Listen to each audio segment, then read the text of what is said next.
Hello, beautiful beans. Can you hear us? Let me know if you can hear us in the chat, please. I'll just say hello to some people. UK Vegan Family first. Hello, UK Vegan Family. Hello there. Satan Inside. Hello, beautiful bean. Has he got Satan inside him? We have. We've got the beautiful vegan gays. And I think that's it. Have we got anyone else? Can you hear us at the moment? Someone can let us know. I'll just wait for them to come up. More will pop on as time goes by. Yeah. Just let us know if you can hear us in the chat. Someone say loud and clear. Loud? Oh, not me. No. You're always loud. Loud and clear. Loud and clear. Because you got a big gob. That's probably why we get on so well, because we're both loud with big gobs. We don't get on. I don't like you. You made me come here. Nicky Northern British Gaming. And Vegan Cat. Hello, Vegan Cat. You can hear us perfectly. Brilliant. Loud and clear. Loud and clear. Hello. Hello, Stupid Vegan. Hello, Summer in December. Hello, Nikki. Look at all these beautiful beans, Grumpy. Hello, Stupid Vegan. Hello, Nikki Riverine. I hope your river's gone down now. They were frightened they were going to get washed away on a tidal wave to the North Sea at one point. These last few weeks on the little barge. I need to go and visit Nikki again. Whereabouts is Nikki then? It's like Leicestershire area on a narrowboat. Did a video. Did you not see it? Oh, I did see that. Was that Nikki? Yeah, that's Nikki. Hello, Nikki. She doesn't appear. She's very, very camera shy, is our Nikki. But yeah. Oh my God, I was picking blackberries. The blackberries were unreal.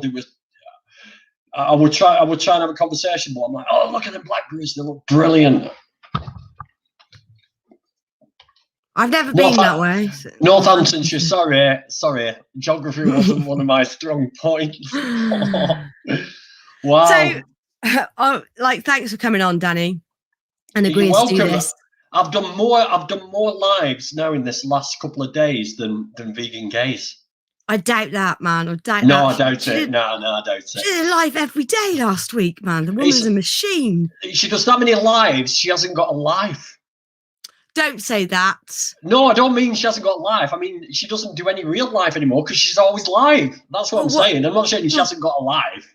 This is the point of the conversation. We're not going to say the C word because I know I'm not monetized at the moment. You know, the C word. We're going to use not the naughty one, the bad one, but not the naughty one.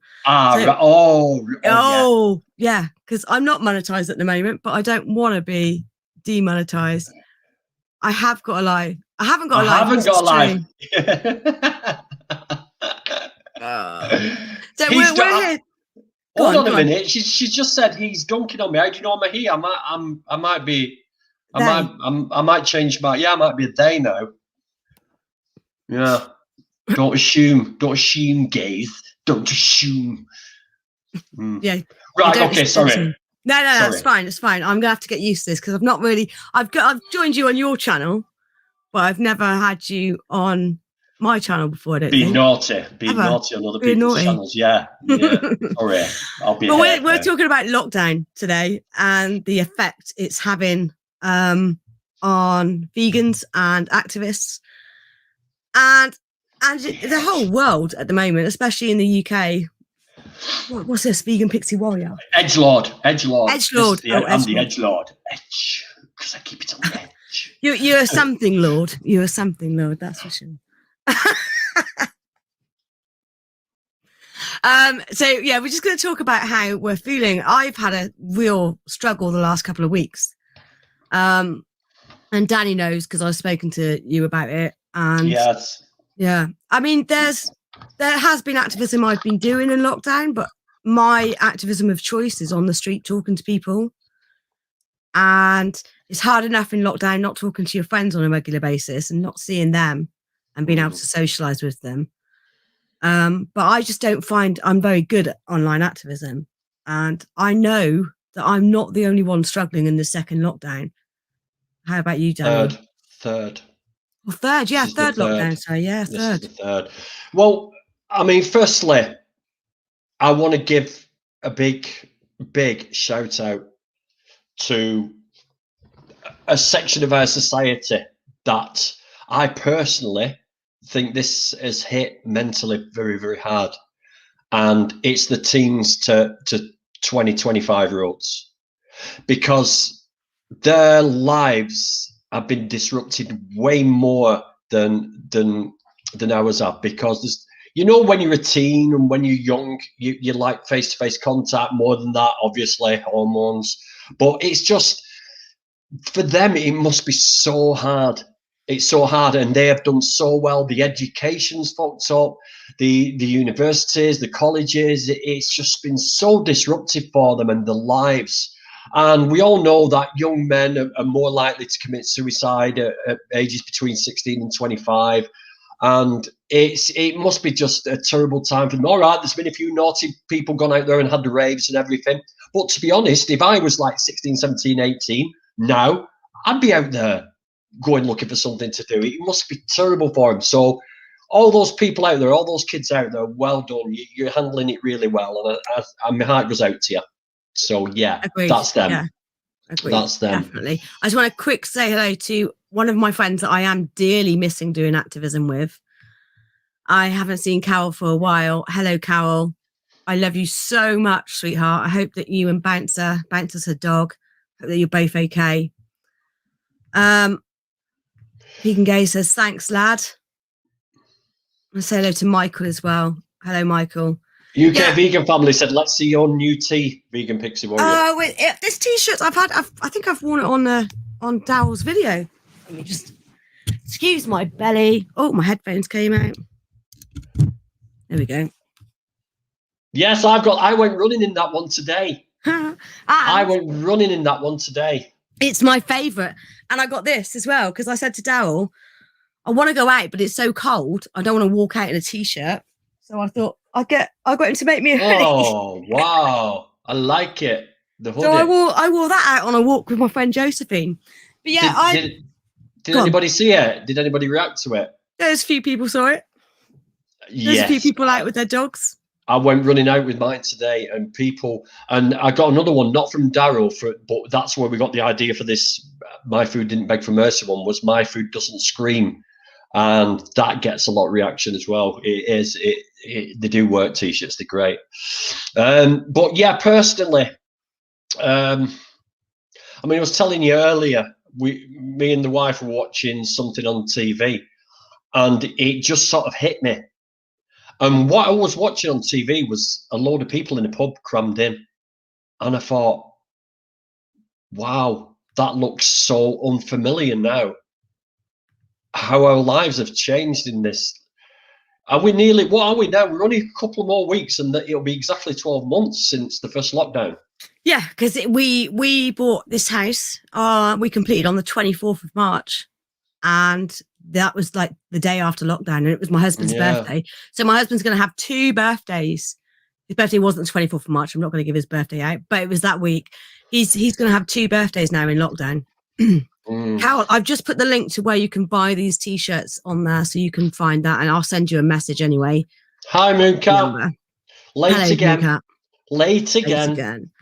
But I think the first lockdown was the weather was absolutely unbelievably beautiful. It was stunning. It was just gorgeous weather every day. Typical. So yeah, and I was furloughed, and I was in the garden. I was doing the stairs. I set up a YouTube channel, and it was incredible. I was getting paid to do nothing, and it was fine. And I was going to vigils, because it wasn't like when the lockdown started to lift. I was going to vigils, so I was getting paid by my work and going and doing activism, which was just my dream, absolute dream job. And then, this lockdown, the weather's been absolutely unbelievable again, but in the opposite way. It's been freezing. And I think that you're locked, at least in the first lockdown, it was nice weather. You could go and escape if you had a garden. I mean, I was lucky enough to have a garden, but this time, you don't want to go outside in this weather. It's Baltic. I mean, you see, the thing is, it's not, the lockdown hasn't really affected me because I work. I'm a key worker. I'm a truck driver. We're allowed to go and work. We work on our own. We're not at risk, really. So I've been very, very lucky. I think I'm at more risk of being at home than I am in my wagon, because I know who's been in there. You know what I mean? And we sort of wipe everything down. But it's not that. It's the way. It's the way all this creeps up on you. It's the way that normality. It's a new normality that's crept up on us, and it's the wearing of the masks, the not being able to go near each other, the keeping the distance, even how people interact is weird, because we sort of normally, I'd love to barge into somebody now.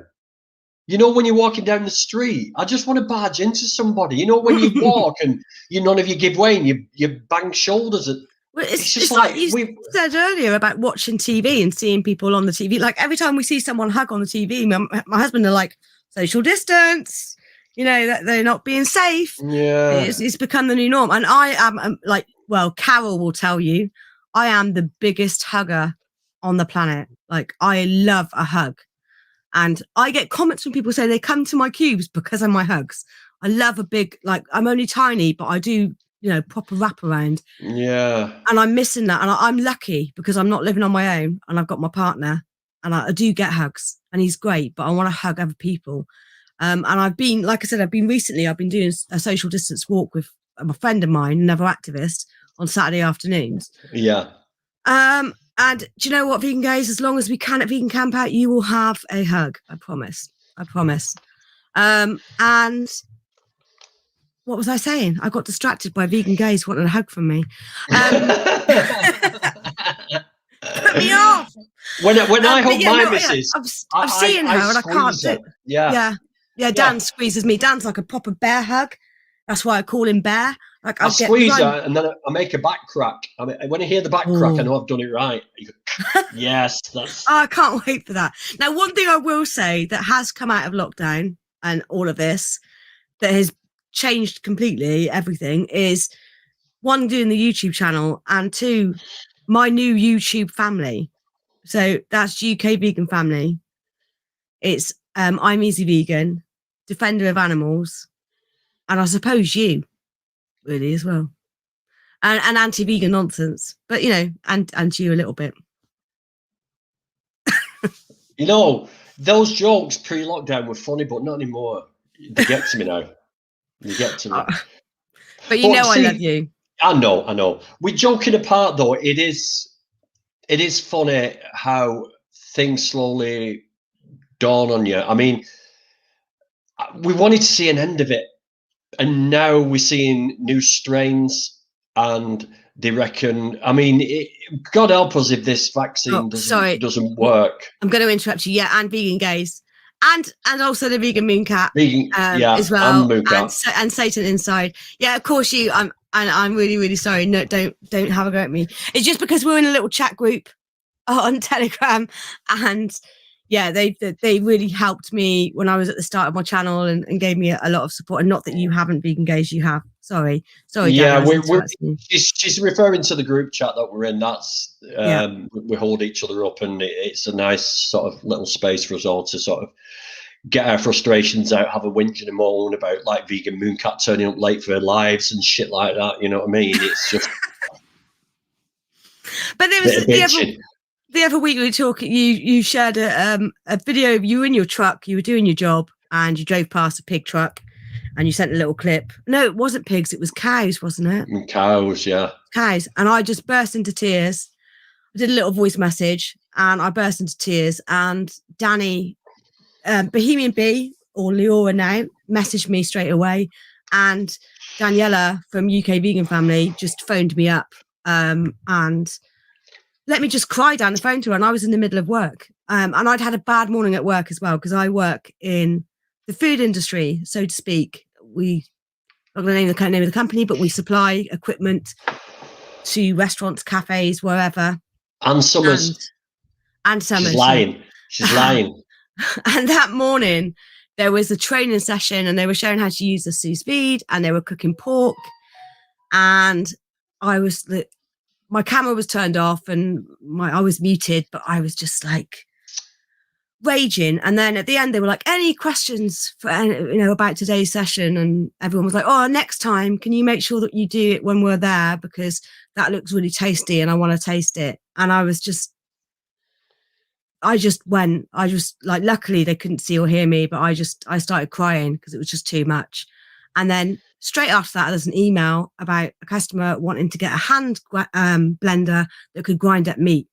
And what I wanted to write to the supplier, and I didn't, obviously, but what I wanted to write to the supplier was like, we have a customer that's looking for a device that will grind up the body parts of innocent beings that have been gassed to death in a torture chamber. That's what I wanted to write. But I didn't. I have you got anything that will grind up meat? And it was just a really struggle. And then that video footage that you sent of the truck that you were driving past, that was it. That was the end for me. I just couldn't cope. I couldn't cope anymore. And that's what led us to doing this stream, because I just want people to know if they're not on their own. You're not on your own, people. You're definitely not on your own. I mean, what you should do is don't phone somebody. Don't phone anybody. What you should do is video call them. If you're on your Wi-Fi at home, it doesn't eat up your data. Turn your data off your phone, put your Wi-Fi on, and video call people, because you need that eye-to-eye, face-to-face contact with people. Just do it. Just do it. And if they're stupid like my mum and dad who are like, don't get it all, just go and show them how to do it. And then, we need to do it. I mean, my activism, apart from the YouTube, was going to vigils, and it was doing investigations, and it was even talking to people at the gym. I mean, I'm still talking to people now. I've got a driver chatting to me, whatever, but it's just not the same. And you've got to talk at a distance, it's just not the same. And those situations, even at the supermarket checkout, it's hard because you've got to keep your distance, so people can't see you putting all your lovely vegan labeled food on the conveyor belt and say, oh, what's that?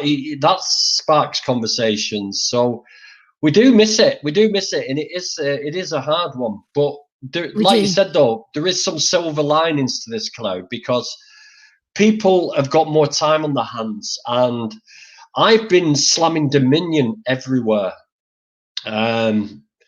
And I came up with an idea the other day. I don't know whether you saw that, Rebecca, on the chat. And I showed you a guy called Straight Edge Vegan who's filmed either his wife or his mum watching Dominion. Yeah. And I want to do that. I want to put a shout out on Facebook and ask one of my meat eater associates or friends to say, listen, would you be willing to watch Dominion, and I'll film your reaction to it? Would you be up for that? And I'm going to do that over the next couple of days to see if anybody will take me up, maybe even offer to buy them a vegan curry or something like that, as a bit of a reward. But that is powerful, and that could actually help turn somebody vegan. So I'm going to look at that, and that's, anybody can do that, guys.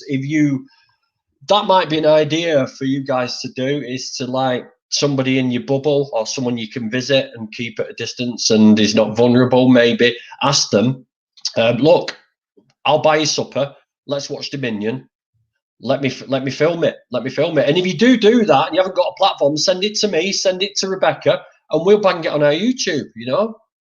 It's really powerful. Or you can put it on Instagram, IGTV. Hello, Roger. I caught a bit of your stream, mate, but I had to go. I've had things to do. Thanks for coming, Roger. I was thinking about doing Omegle. I've obviously seen Peace with Reese did it, and Cosmic Skeptic just did it as well. You've just got to watch that, though, every now and again, because every now and again you can pop up and someone might be masturbating in front of you, so you just got to be careful with that, Omegle.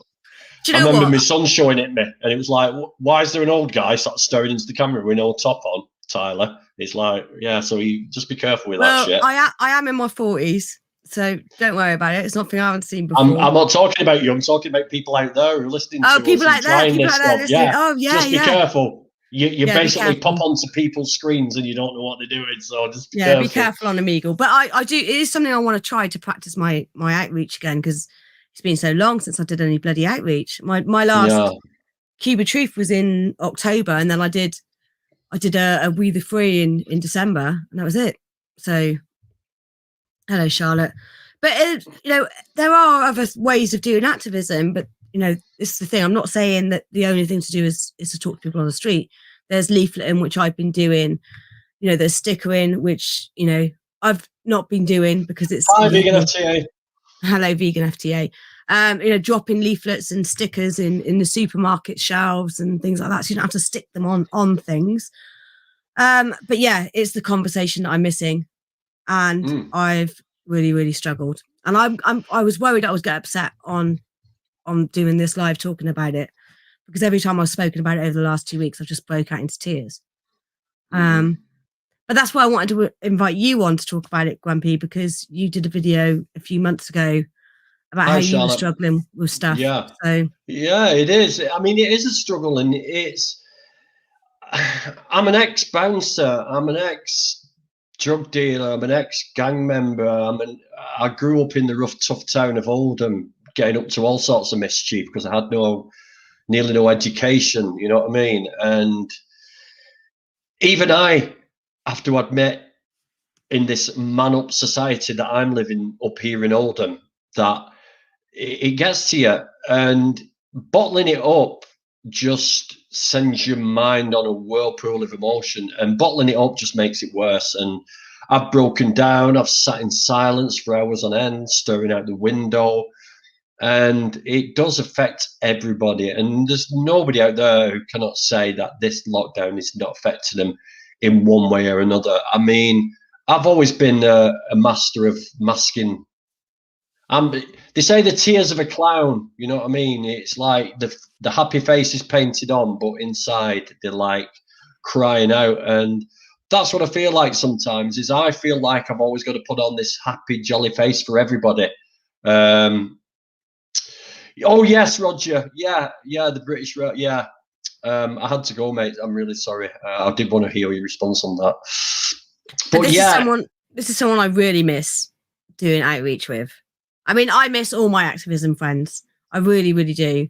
Paul, is he one of your activism Paul friends? is one of my activism friends. So do you remember I sent you the link? Paul he was invited after being out running with his vegan t-shirt on.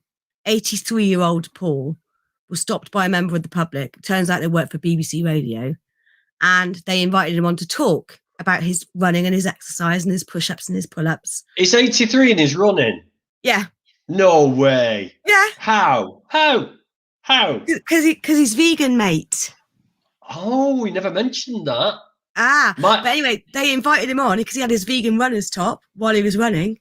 They invited him on and he started talking about veganism. This is like morning radio, and he started talking about how chicks get put into a grinder and how cows have their babies taken off them and the boys are shot in the head for milk. And he was but the woman, the radio presenter, didn't know what to bloody do. She didn't know what to do. Well done, Paul. It was just fantastic. It's a shame we didn't get the transcript for that. That would have been great. Can you not get a recording of that from anywhere? As he wrote to the station. You can get transcripts. Paul, if you get a chance, write to the station and ask them if you can get a transcript or a podcast of that interview. And that'd be interesting. I'd happily put that on my channel as well. That'd be great to hear. I mean, I was about to I forgot, was it radio? You see, right, this is another one as well. When Radio 4 or this morning with Thingy, when they do something, we could actually ring them up as though we're entering a competition or whatever, or try and get on and then talk about veganism, because it's live. And it takes them a while to realise that you're trolling them and they knock you off. I'm going to have a go at that as well. Do you know what? That's a really good idea, because that's a great way to talk to people as well. Yeah. I never even thought of that. This is why I wanted to do this live stream. I wanted to think of other ideas that we can do. So I'm going to try Omegle. Like Grumpy said, be careful if you're going to try that, because you will get some old guy, probably grumpy, with his trousers up.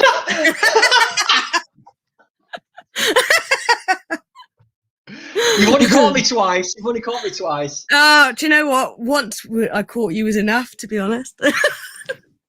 Oh, he's got the podcast, Paul. He has got the podcast. Oh, he has got it. Brilliant. Yeah, put it on your channel, Rebecca, and let us all hear it. That'd be great. That'd be really interesting. Can you send it to me via Facebook Messenger, Paul, and I'll play it on here for everyone to hear. What's this? I'm never going back on Omegle. Never seen so many aubergines in 15 minutes. Yuck. I think it'd be worth doing it though. I'm going to try it. I've also been writing in dirt on the back of my wagons. Yeah, so that's called, what's it called? Clean graffiti or something like that, isn't it? Yeah, because there is a girl who I knew, who I worked with actually, and when I was with BT, and she was thinking of doing a business of advertising bands. And basically what you do is you get a template with the band's name in, and then you jet wash it, and you put it on the pavement and jet wash. So it's not graffiti. You're not doing anything wrong. You're actually, they can't be put in quote for cleaning things. So you can have these bands' names on all these dirty pavements and dirty walls. So we could actually do that. That's another option as well. That's another one I've said about that.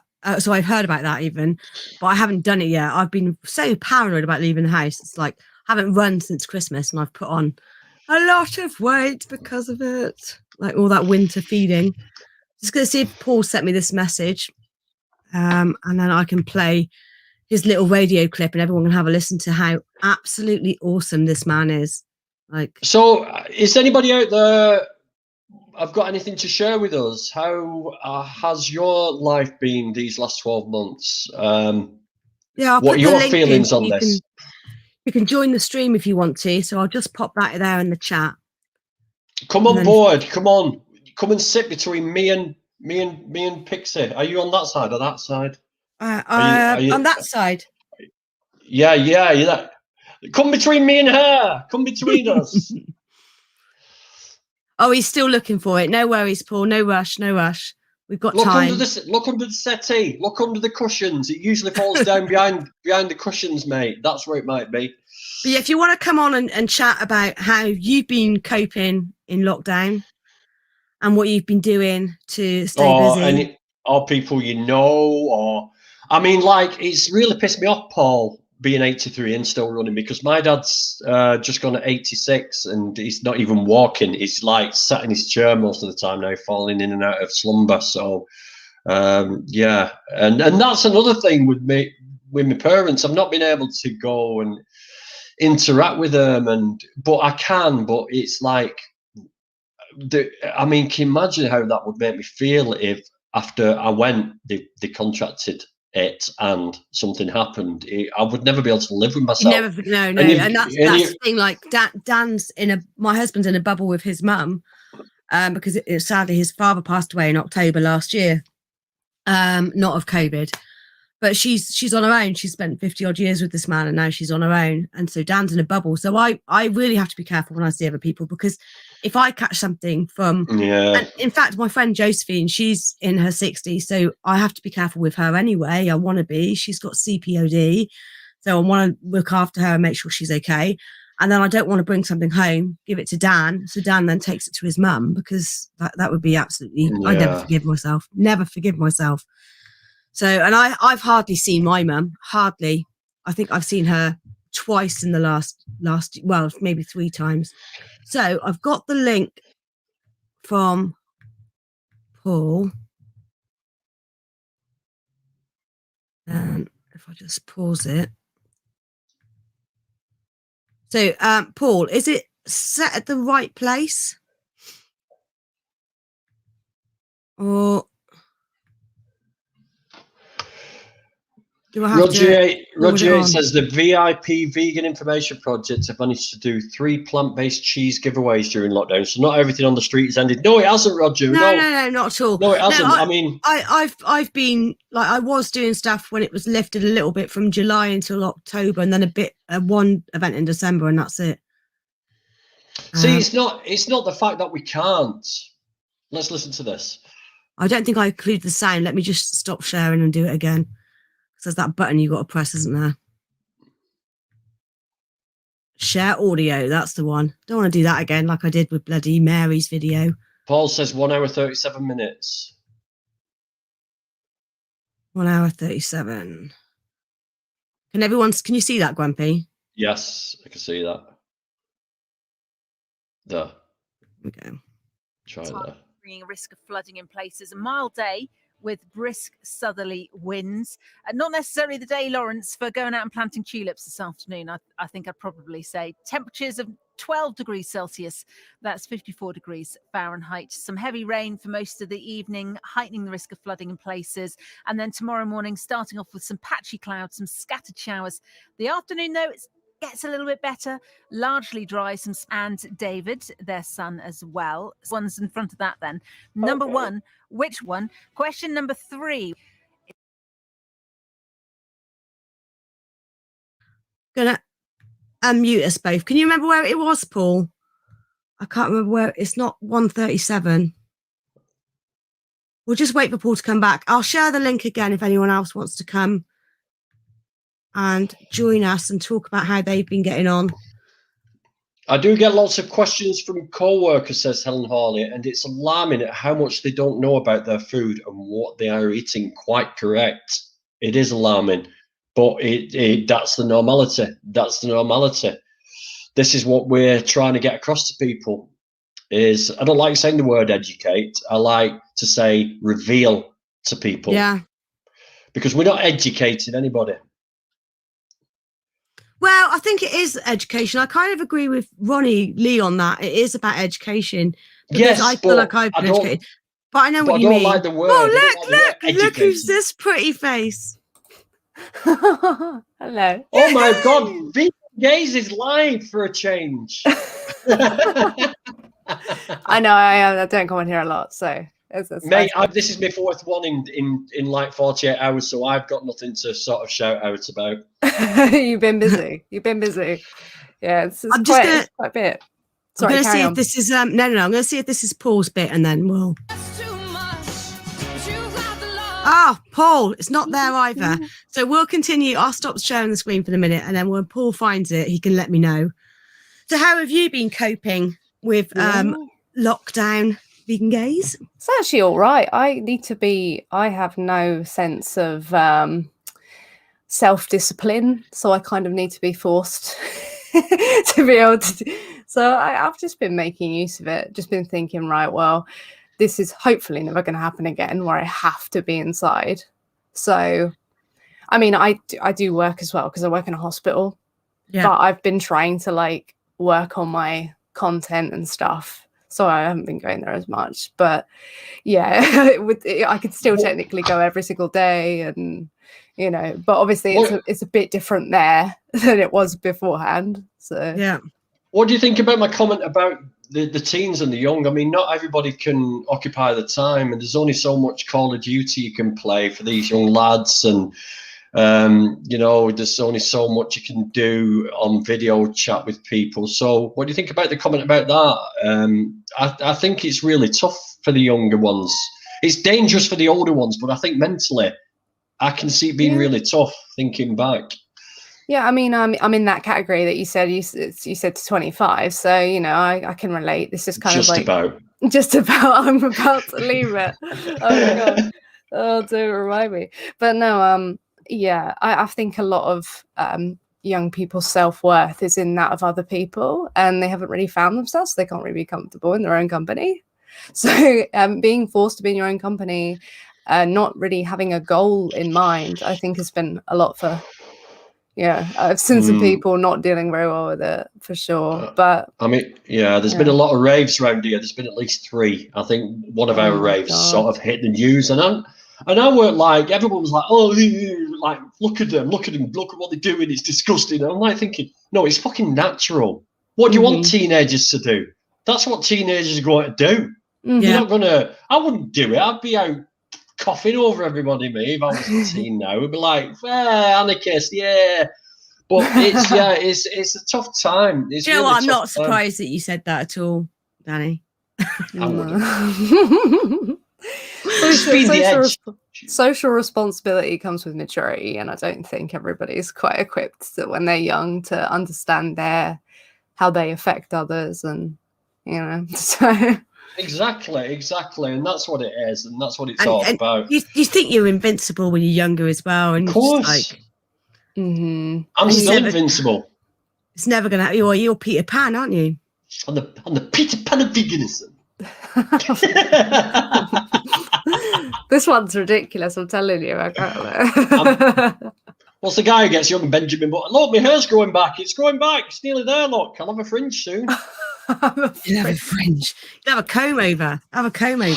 Yeah. Oh, if you find out where it is, Paul, in the recording, let me know and I'll try and play it. But there's lots of music. So did you do a lot of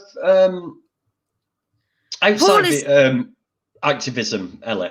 Did you? Oh, sorry. At one point, yeah. Like it was like the last year, no. Like before that. So it wasn't just kind of this like shock for me, like it was Pixie. Yeah. So, but I was planning to get back into it, and then that this kind of hit, and yeah. So a bit of a bummer. I do like doing that. It feels like I'm actually making a difference. But at least online you can outreach and you can do your thing. It's not like you've got like nothing to do. And I think arguably you can potentially reach more people online, depending on your reach that you have. And yeah, so just making use of it. Yeah, definitely. But I think there's a big difference between like us all talking here now and talking together. Oh, input. Yeah. Oh, I know what you mean. That I hate this. I love. We've got another guest. Hello, Roger. Hello, Roger. Sorry, I didn't see that. I was trying to find. I was listening to these guys, but trying to find Paul's recording, and I found it. But welcome, Roger. Welcome to my channel. That's the look I'm going for with my hair, Roger. Now that's the look I'm going for. Yeah, I thought I'd come and talk to you young'uns. Yes. Say it again, Roger. Say it again. Yeah. You're young people, Danny. Thank you. Oh, I love it. Thank you. I love it more than you. You're only 10 years older than me, mate. Thanks for that, Rebecca. How have you been coping, Roger? Because you do a lot of street activism as well, don't you? With regards to like handing out leaflets, and you've got that huge row of tables in Dublin city centre. Yeah. We kind of do a twin thing. We've got VIP, Vegan Information Project, and this thing called VGO. It's called Vegan Education on the Go, and that's run out of the Back into Daylight Animal Sanctuary. And so we got like three events a week. So we do like 5 hours on a Sunday and 3 hours on I think it was a Wednesday, and then on a Thursday. Before that, we used to do something in Temple Bar Square, which is a kind of famous area of Dublin. I know Temple Bar. Yeah, I've been there for my mother for her birthday. It was expensive. we got permission to put our gazebos up there, so we had like 6 meters by 3 meters of space. So it was like a big event. We had videos and everything else. We kind of brought a lot of things together. One of the things. What's Southern Ireland like for veganism, Roger? Southern Ireland, that's an interesting one. It's interesting in the sense that, there's a video of me from 2015, I think it was, where I was saying there wasn't any vegan restaurants in the whole of Ireland. And now they're all over the place. So it's really kind of gone quite big in latest kind of years, which I suppose is what everybody's experience is, really. And I think one of the things there is that the grassroots have kind of proven that veganism is not a scare word. There's a lot of because I've been doing this for so long that there's a lot of people who are kind of new to the movement, who kind of don't understand that veganism as we know it is new. The idea that veganism is central to everything we do, this is really new. I mean, it's only been going for like 20 years. And so, and even then you could even say 15, 12 years, something like that. And so the way that we understand veganism as a campaign now is a brand new thing historically, and so it means now that the focus is on veganism, that you've got a big explosion of things going on. And a lot of that is the fact that the grassroots proved to the rest of the movement that veganism wasn't a scare word. You used to actually have people telling people not to use the word veganism. Still got that now. I see that all the time now. People going, "Oh, don't say veganism. It should be anti-speciesist. It's not veganism." But I'm not. I mean, I've only been vegan for 3 years, but I agree. Anti-speciesist is a thing. Definitely, 100%. I am anti-speciesism. But I think that veganism we shouldn't be afraid to use that word either. I'm proud to be vegan. The thing is, I mean, the problem with veganism now is the fact that it's been kind of appropriated a little bit. And so you've got veganism as a diet type thing. And it's not helped by the fact that the vegan society is not very radical now compared with the people who started it. So if you go back to 1944 and the people who started our movement, they were kind of revolutionaries. You know, they were kind of anti-authoritarian, you know, they were anti-establishment. And they kind of looked like kind of English gentle persons, you know, but they actually had some very radical ideas. I mean, let's face it, the vegan movement was started during the Second World War. And so that meant that the vegans kind of declared peace during the Second World War, which is quite a radical thing to do. And about 3 of them were conscientious objectors. So that meant that their rations were slashed and this kind of stuff. So they had a kind of radical agenda. They were trying to find out why we'd become so violent as a species. And they thought veganism was the solution to it.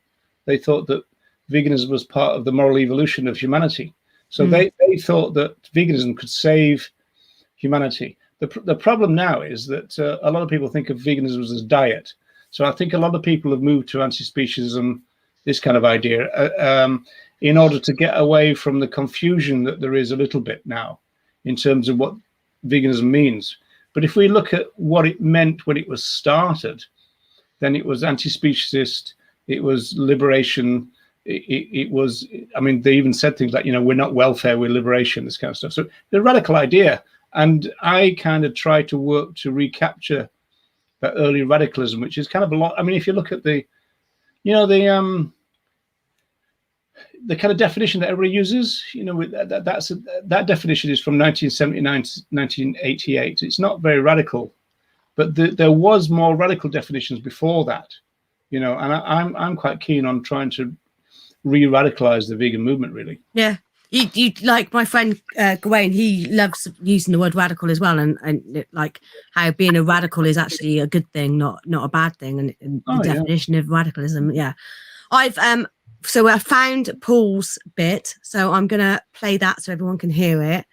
And this is brilliant. So this is, like Danny was saying earlier, phone into your local TV show on like a prize draw or something like that, or your local radio, and talk about veganism, talk about animal rights to them, and talk as never. Quickly as possible for as long as possible till you get booted. You never know. Yeah, you never know. So let's like change this back a second. It's really fiddly, these things, isn't it? Right, where were we? Oh, all that weight you put on Rebecca. I know it is, my fat fingers. Weekday afternoons from 2. BBC Radio Somerset. Now, over the last 10 months, we have spoken to people doing all sorts of things to raise money for charity. They've been running in their gardens. They've been climbing stairs for the distance of getting up to the International Space Station. They've even been swimming in their hot tubs. Now, 83-year-old Paul Yude from Monkton Heathfield first started running in his back garden 10 months ago, now planning to do an ultra marathon this year. And that is not all. He's also doing 1 million press-ups over a 10-year period. The aim is to finish by his 90th birthday. Morning to you, Paul. Good morning, Vicky. So, I mean, well, let's start off with the press-ups then. So you, at the age of 80, think, right, I need a challenge. Well, it was started. I wanted to do some home fitness, so I decided to do some press-ups and squats, all that at home. I didn't want to join a gym, so I started doing press-ups and found I got on really well with them. And it was suggested that I raise money for charity by doing as many as I could in an hour. And after doing a lot of practice, I found out, well, I eventually did 1,000 press-ups in an hour and raised some money for the Total Association for the Homeless and the YMCA.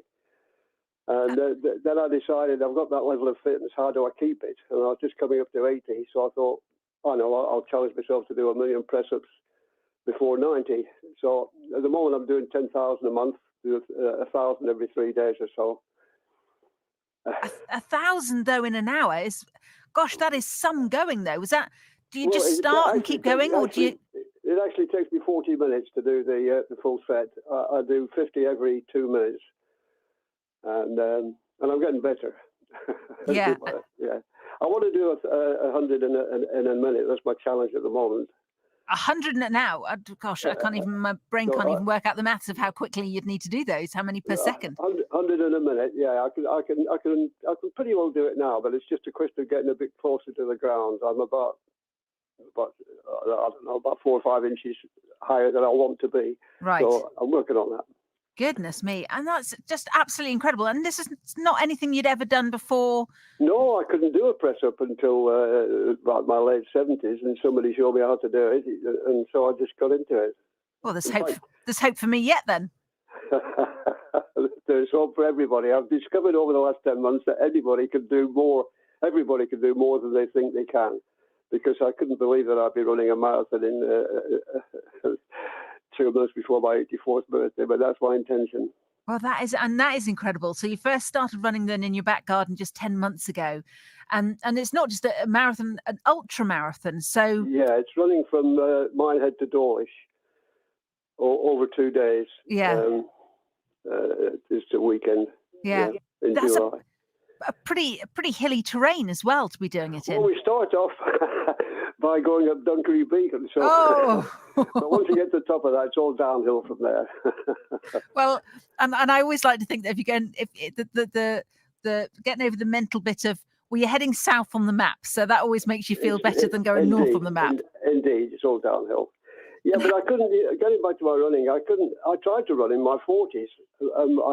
My knees became so painful that I gave it up and bought a bike. But this time, since I went vegan in the early 2000s, mid 2000s, and this time when I started running, I had no pain, no aches, no nothing. The arthritis had gone away. My fingers, I had arthritis in my fingers, osteoarthritis, and I couldn't shake hands, I couldn't change gear. Everything was painful. But when I became vegan, all the pain went away. My arthritis has disappeared, and I went vegan because I stopped eating meat because of I wanted to avoid mad cow disease back in the day, and so I gave up meat. And then it took me a couple of years of finding out the horrors that go on in the dairy industry, just the absolute torture that the dairy cows go through every single day. And then I found out that male chicks got ground up alive at the day of birth, and I just gave it all. I don't want to be a part of that. The change to diets for different people can do lots of different things, can't they? So, and you've found that actually running just really suits you now. So, how's your training going? Where do you? What do you do? At the moment, I'm doing about 40 to 50 kilometers a week. I did about 600 miles in 2000 up to New Year, and I want to do 1,000 miles up until the 30th of March, which is when I started last year. So that's one of my challenges. These challenges keep you on track, really. And I'm raising money I'm fundraising for Viva, an animal rights charity, which exposes the horrors again. They've got a recent film out called Hogwood, which talk about the horrors in a pig farm. Right. Which supplies Tesco, and just the things that they do to animals that we don't have. We exploit animals every day without even thinking about it, and we should think. I want to inspire people to speak up for the animals, not just to become vegan, but to speak up for the animals. And people have lots of different reasons for doing it, whether it's health reasons, whether it's moral reasons, and all sorts of different things. So, how's it going with the 1 million press ups? Where have you got to so far? I'm up to 10,000 a month. It's about 370,000, something like that. Well, that's pretty impressive. So I do. Like I say, I do the 10,000 a month, and that keeps. I should finish about when I'm well before 90. I should finish when I'm about 88 and 4 months, I think. So will the temptation then be to keep going and set a new target? When back in the day when I first started, I thought when I finish that, I'll start doing some running. But I started running a lot earlier than that. I don't know. I'll find something. I've got to keep fit. I've got to keep fit and active. The more fit and active I am, the better I feel, and the less bother I'll be to the NHS. Oh, well, good luck to you, Paul. What a inspirational thing to be. She's gone. She's gone. It was that good. She just Move had myself to on the stream. How funny. Rage quit. So, oh my God, she tried to get it back onto the press ups, didn't she? She didn't like it. Well done, Paul. You just battled on. It's the BBC, isn't it? Yeah, and that was on like mid-morning radio. Like, it's just brilliant. When I heard that, I was listening to it. I played it to my husband. I was like, "This is why I love Paul. Paul is fantastic. What a lad! What a lad!" Yeah. What a lad, definitely. She did try to keep going back though, didn't she? You know. Yeah, she did. She tried to shut him up. You can tell that she's got her producer in her ear going, just get him to stop talking about chicks being ground up alive. Yeah, well, there was a late night show on. I don't know if people know Stephen Nolan on Radio 5 Live, and he brought in an expert on zoonotic diseases, and so they were talking about COVID being a zoonotic disease. Oh, we will not mention the C word because we'll get removed. It doesn't.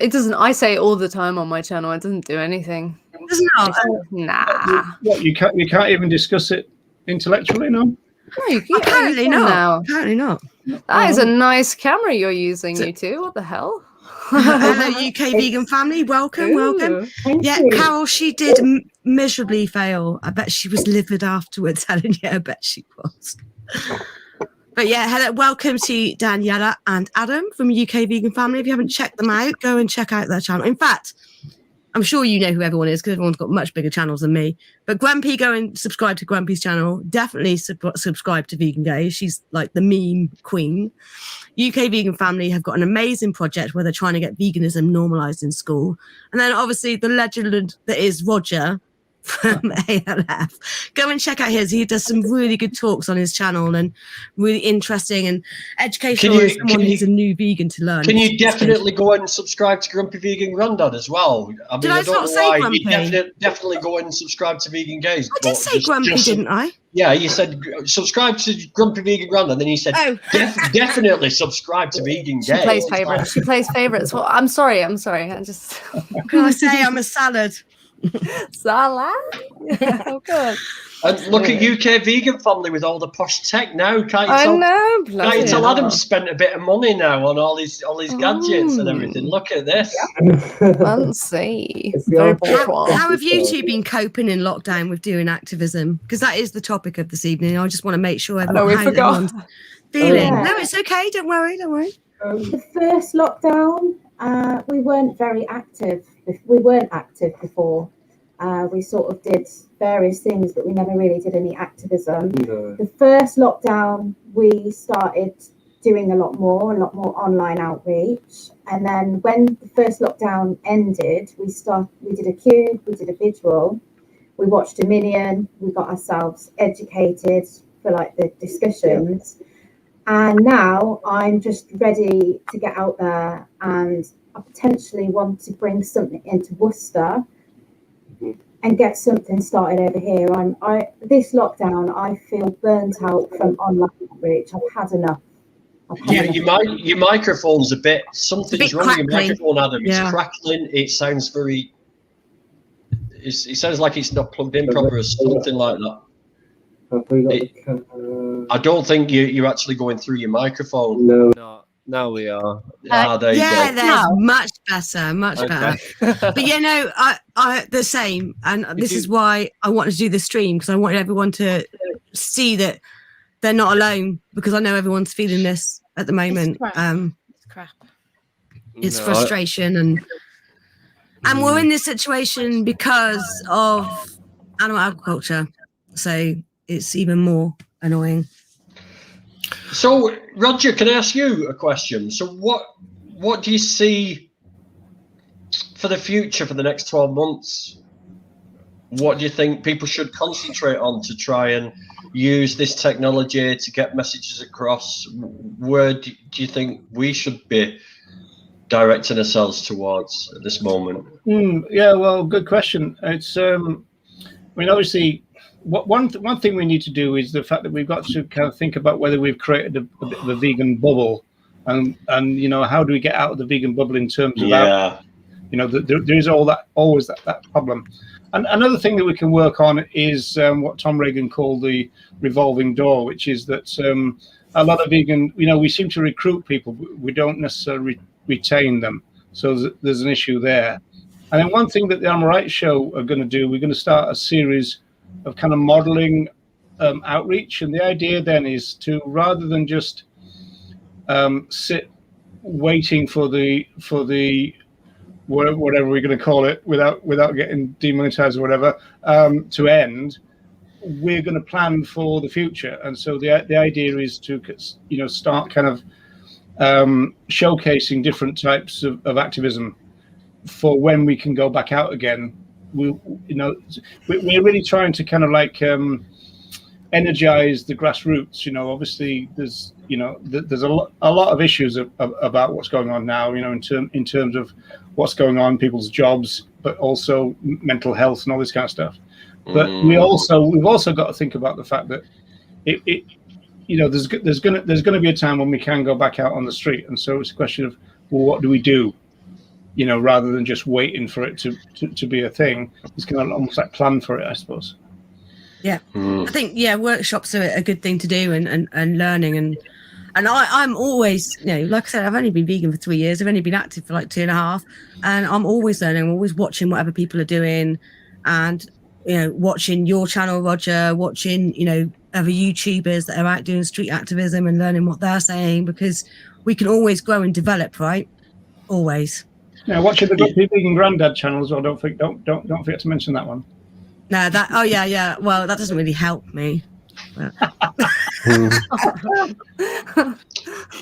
see, the thing is as well is even my own son. I had a conversation with my son and my mum, and they both come to the conclusion that Mr. 19 has come from a lab in China. However, the experts have gone in now and said that is categorically not the case. Not even it did transmit from bats and pangolins. Then they took it to the lab and it escaped from the lab somehow by some mysterious accident, and there was a Spider-Man crawling up buildings. None of that happened.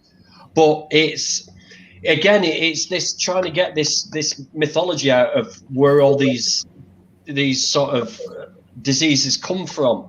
And I think we can use 19 as a little leverage tool as well now.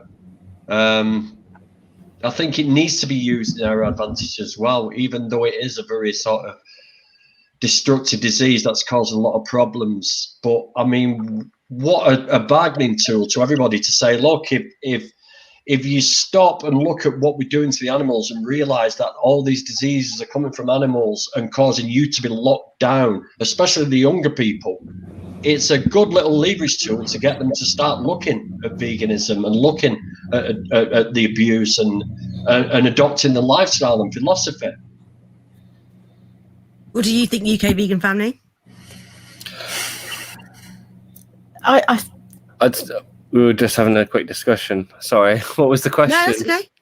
No, about using the reason for this lockdown as a future, like to push veganism and talk to people about animal rights.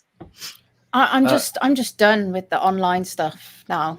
I seem to get myself in just conversations that go on for days, and I think I just need to move away from it. It's really frustrating. I need to be out there doing more. I just feel so helpless. Do you mean as in comments on Instagram and Facebook and reply? I find it really toxic sometimes. Yeah. You get into those, and I get into some of the chats. Yeah, I mean, I've been banned from a few of these like anti-vegan pages anyway, but you get into the circle and it's like, there was someone that said the other day saying veganism didn't do Linda McCartney any good. It's like, well, Linda McCartney wasn't bloody vegan, was she? I can't help it.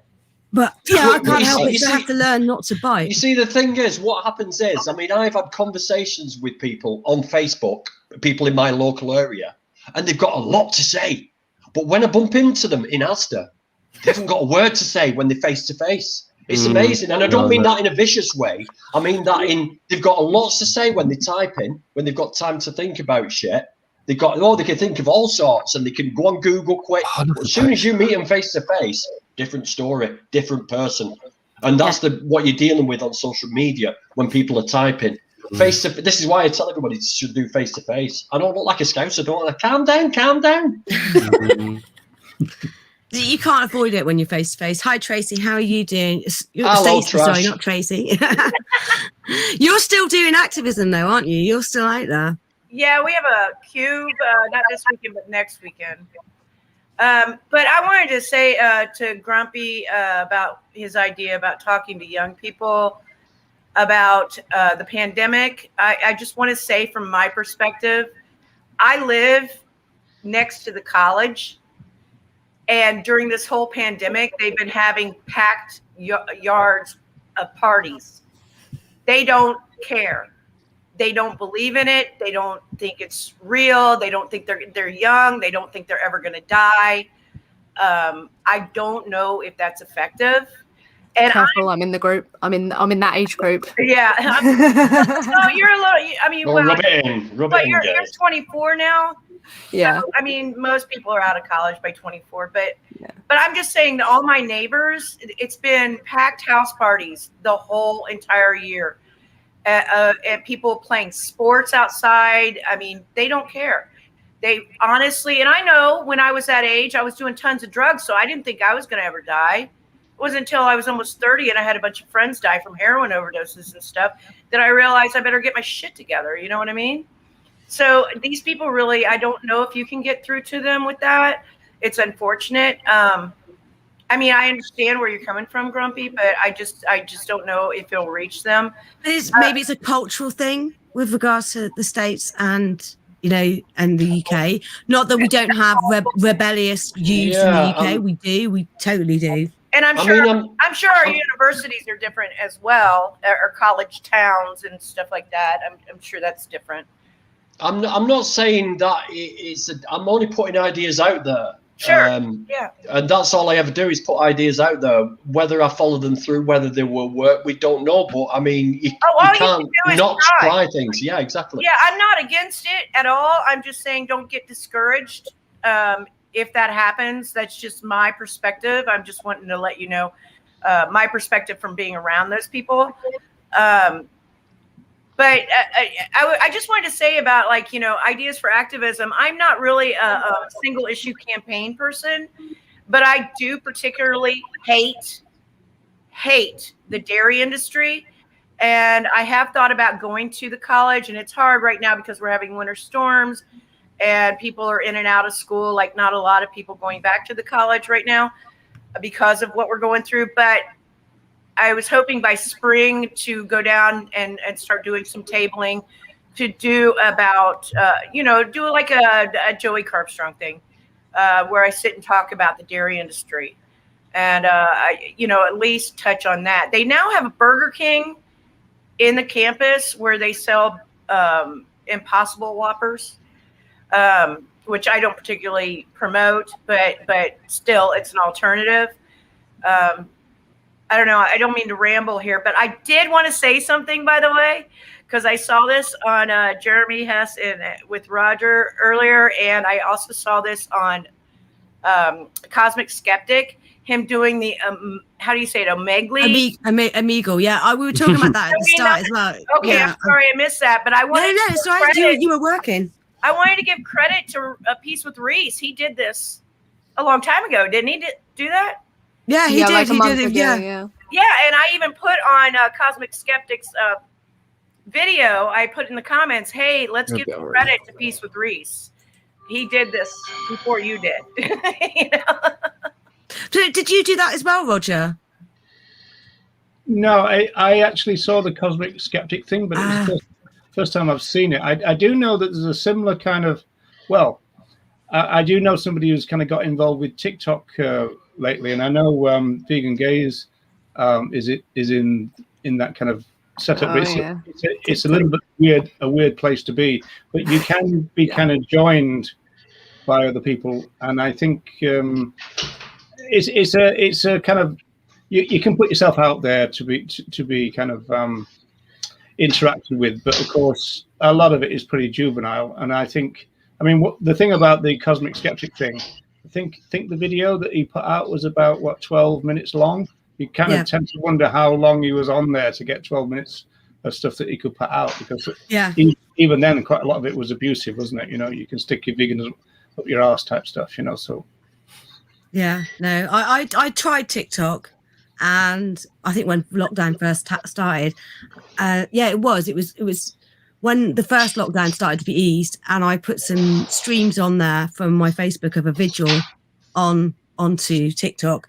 And this guy on there was like, "Oh, I've been eating meat my whole life. I'm too old to go vegan now. It's too late for me." And I was like, "Well, I went vegan at 40, so it's never too late. How old are you?"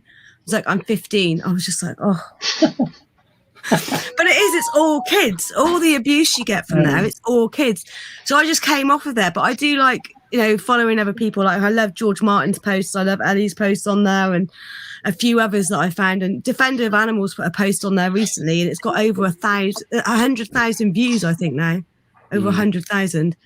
And it's just a little tiny clip of someone having one of those, you know, the old school tattoos where they just do the hammer with the needle on this guy's head, going, yeah, it's like, this is how I feel whenever you talk about harming animals. This is the pain that I feel, and it's just that with like a robotic voice, but it's gone massive. But yeah, I think I feel like I need to get back into TikTok. I feel like it's the way, because it is no, full of thank children. you. No, but I'm just going to ignore the comments. I think put the post on there and then just go off and don't actually go back and read the comments. I ignore them unless I want to like reply to some comments. Then no.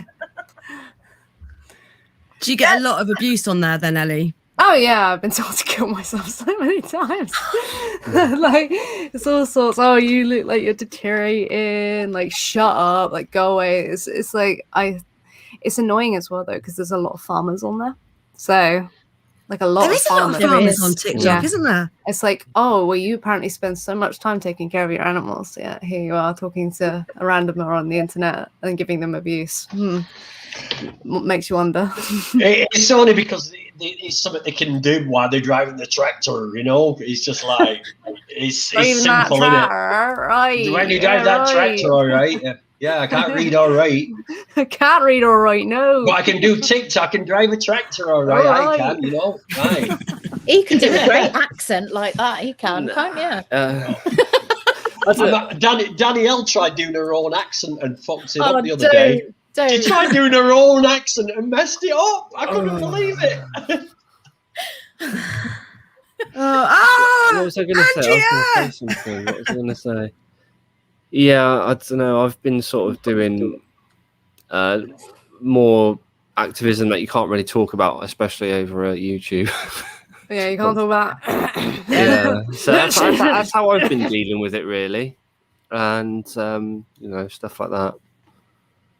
So planning activism, like, yeah, I've been really rubbish at keeping. I did do a load of video chats with the local activist group that I'm with, and arranged that so that we have like weekly or, you know, bi-weekly catch-ups and stuff like that, and everyone could reach out to each other. And it wasn't even talking about activism. It was just socializing, because my activism network circle is so big and it's so beautiful, and these people are amazing. I'm so glad that they're in my life, because they're so supportive. And I've been really rubbish at it this year, so I'm trying to make more of an effort. And in fact, Stacey, you came on and joined us in one of our video chats the other week as well. But yeah, I think like Carol, who's in the chat, I put her comment up earlier. I can't remember the last time I spoke to her, which has really shitted me, because we got on really well. So yeah, my activism friends, that's what I'm really missing. How about everyone else? Are they missing that activism community? I don't have one. I just kind of flip between places. We had Lance, and that's about it. Yeah, but yeah, I just go anywhere. I'd go to where you are. Ellie, you are everywhere. Everybody's your activism community. That's oddly poetic. Thank you very much. We follow you everywhere. Come to Worcester and help us get something started over here. Yeah, because I think we're trying. I think what me and Gwen are actually in the process of trying to get a meet and greet set up here in Worcester at some point. Roger might be able to help you on that. Yeah, Ronnie, because Ronnie's close to us. Is he in Kiddie? He is. He's that side. We need something over here. There's nothing, and it's farms everywhere. So Yeah, and Ronnie will totally help you set something We up. have He spoke loves to him doing that sort of before. thing. Yeah. I don't know how far I am from. I need to Worcester. contact him anyway about a certain Worcester's as well. Worcester's near me, Ellie. It's like About an hour. About an hour north of where I am. I'm like Cambridgeshire.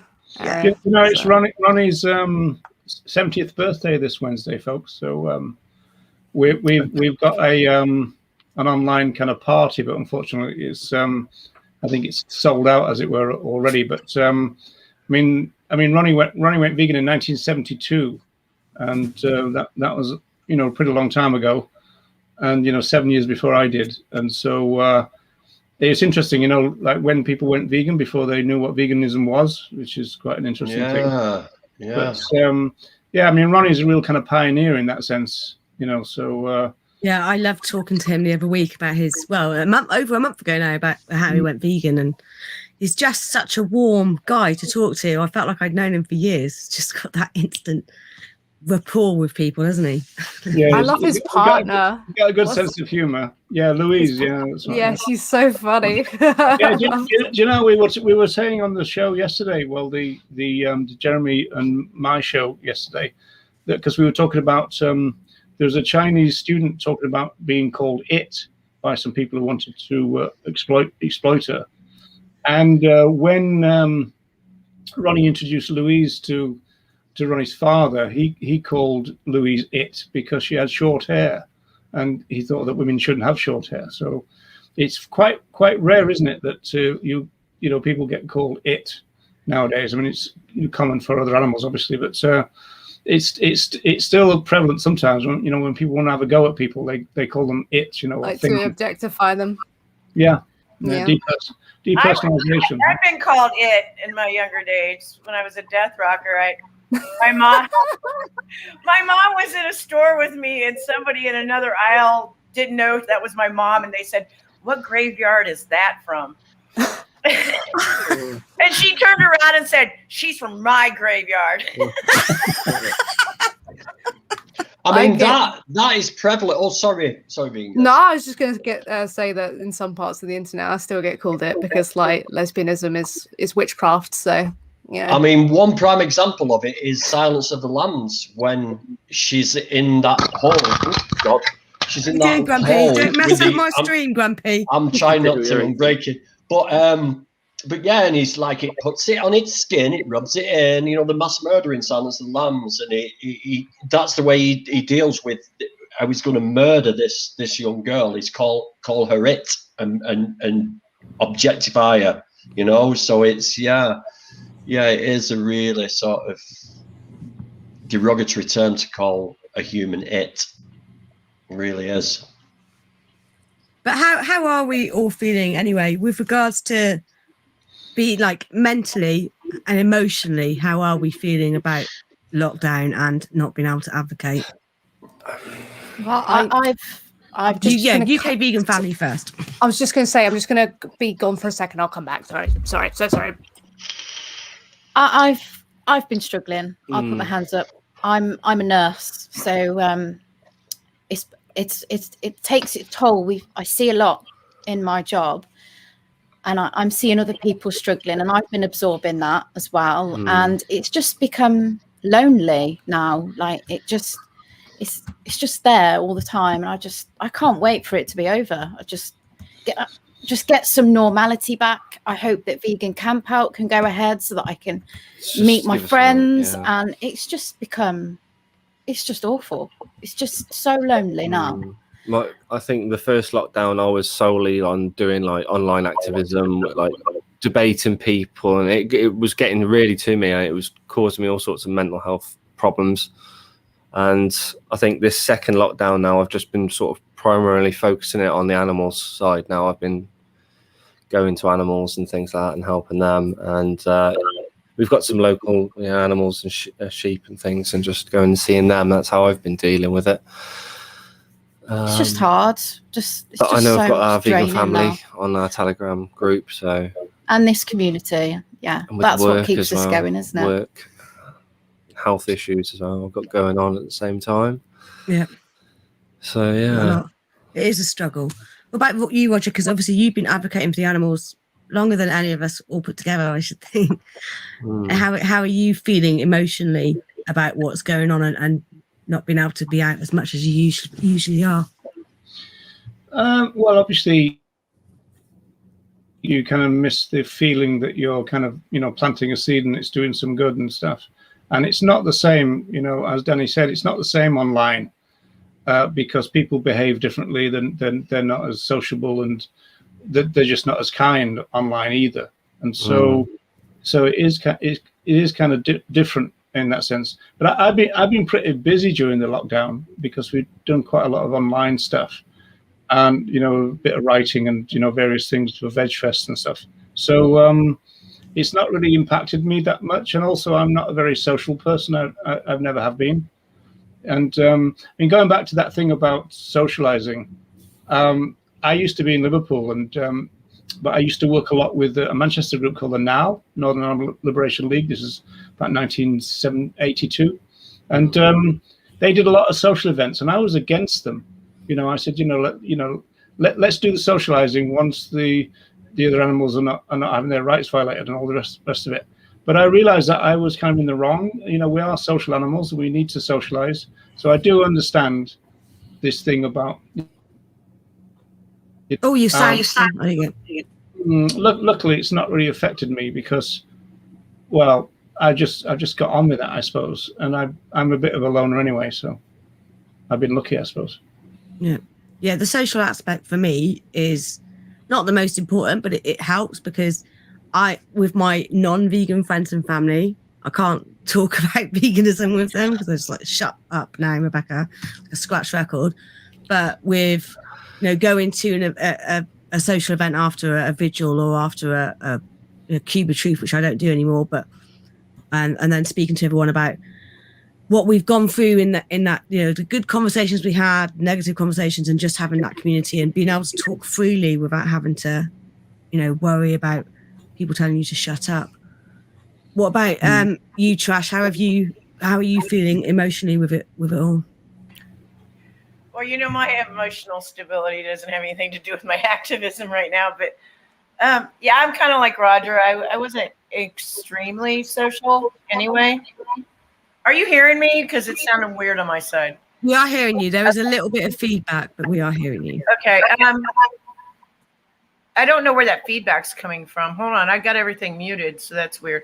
Anyway, I'm kind of like Roger. I wasn't hugely social anyway. I was isolated for a long time. I was really happy when I got active, and the socializing is nice. It is good for your well-being, your mental stability when you've gone through a hard day of dealing with talking about these things to connect with people. But yeah, I'm still keeping active. So, and doing the online and now doing the YouTube thing, trying to amp that up, I think, and talking with you guys has definitely helped me a lot. So good. Thank you guys. Thank you. I'm glad we met. And Ellie, how are you coping? Yeah, I'm all right. Yeah, it was really tough at the start because obviously when we first found out about it, I worked in a hospital. So that was and everyone was telling you at the start, you're going to die, it's going to kill you. I was like, oh, okay. So that was all a bit stressful. And then some bad stuff happened, but I'm in the best frame I might have been in for a long time. So I think it's just a time to self-build and a time to work on things I'm passionate about. And it's really annoying because I'd love to just go. I thought I'd be like traveling adventures and stuff like that, but that'll have to wait. It's fine. Just knowing that everything's temporary is good. Yeah, there is light at the end of the tunnel. But I'm very I'm very easily distracted, so I don't really know how I'm feeling, if I'm honest with you, because I'm very busy. I'm just constantly doing stuff, constantly. I don't stop. So, but for now, I think it's probably not a good idea, but it feels like the wisest thing to do because I'm like you. I'm very touch-feely. I love hugs and with my people. And yeah, not seeing them is awful. So yeah. I worry about you sleeping though, Ellie. Yeah, I worry about her sleeping as well. I really, really do. It's actually been all right. We've got Helen's asked how she can get involved in her area with activists. So yeah, I would advise look on Facebook if you've got like a local, like we got Bristol Vegans, so I post events on there. Or in fact, before I went active, I did ask on there, like, what's going on in Bristol? What can I do? Does anyone know any activists or any events going on? And usually you'll get someone, you can ask them to DM you as well. And if you message me on Instagram, let me know where you are. I am sure that I'll be able to find somebody in your area that I can put you in touch with that can help you get involved.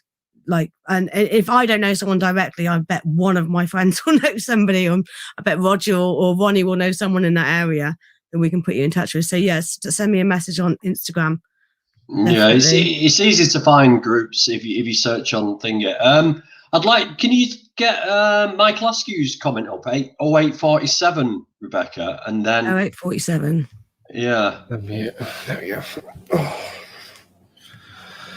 And so Roger says loneliness is a severe problem, so it's been wonderful to have these live streams to have a degree of human interaction. And then if you go down to 0849, Girly O. Do you know the live streams what? helps a lot with my loneliness. And so, so even us doing these live streams, and Adam's been doing a few gaming live streams. I've done a few gaming live streams. I'm Easy Vegan has done a few gaming live streams. And I felt, should I be really doing this? But these live streams, people can just sit back and just chat, and it helps. It does help. So even if we do come on and chat absolute garbage for an hour, it's just nice to have that interaction with people. So I am gonna do some more now if it helps people. Definitely. You don't think about that side of things, do you? You always think about, am I entertaining people? Are people enjoying this? But just the interaction is enjoyable. Yeah, I mean, I had a little bit of withdrawal today because Ellie didn't stream. I totally agree with that. It has helped me so much, and that's really the reason I'm on here to talk to you guys right now, even though I don't have a lot to add to the conversation. And I'll go ahead and let you go, as a matter of fact. But I will be on here listening, and it does help a lot. These live streams have helped a lot. So there's something to look forward to. Yeah. Thank you to all of you that have done those. Thank you, Stacey. And congratulations on your new baby. Thank you. Your new puppy. He's so beautiful. Joker. You want to see him one more time? I'll put a link as well. Puppy. Oh, yeah. Hello, Joker. Oh, careful, Ellie might cry. I'll put a link to Trash Carcass's channel, and you can have a look at her, meet her lovely, beautiful puppy. All right, thank you guys. I love Thank you, darling. Bye. Bye. Have a great day. Thank you. Bye. But also, Dan, as well. Yeah. The game streams as well. It was like what was it? The last one not the one I did on Friday, but the one before. I did a late night one. I played some like non-copyright hip hop, chill hip hop. I played an easy game, and people were just coming in and having a chilled out time. And it was from about 11 till 1. Some people were in the chat that couldn't sleep, were struggling to sleep, and they were loving like the vibe that the stream was giving them. And as well, I was raising, when we're live streaming, I'm trying to raise money for the farm animal sanctuary in Evesham. So it's like a double win-win, and then gives you a purpose. It gives someone. Yeah, it does. It gives people, a good place to be, interaction, and also if they want to donate to a farm animal sanctuary, then it's entirely up to them. Definitely. I got a question for Dan. I think. It must have been a couple of months ago now, Dan. I think you said that you might get a few of us boring old farts together to talk about music and all that from way past. Did you ever do that?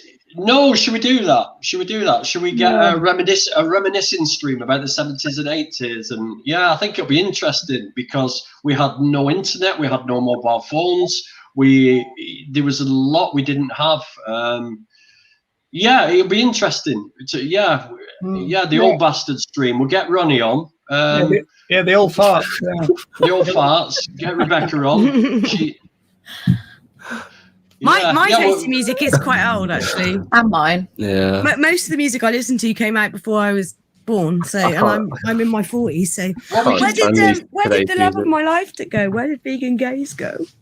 We could do a sort of desert island disc, Roger. So yeah, we could get our favourite tunes on and all that. Right. Well, we'll organise that, mate. Set a date and give us an email, and we'll do that. That'd be nice. That. Yeah, it'll be a bit of fun. But I mean, like, it's the reason that I did the live stream on Christmas Day was the fact that I realised. I mean, everybody's talked about family, and again, I'm lucky because I was separated from my family before I went vegan. So, because my family left me when I was 16. So I'm laughing because it's just the way you say I was lucky that I lost my family before I went vegan. It's like I don't know how to react to that. Can we give Sherry Cordial a big virtual hug because they're asking for a big virtual hug? So we'll just give you everyone give a hug, squeeze tight. We're gonna do that, are we? Yeah. Sorry, I just want a bit of love.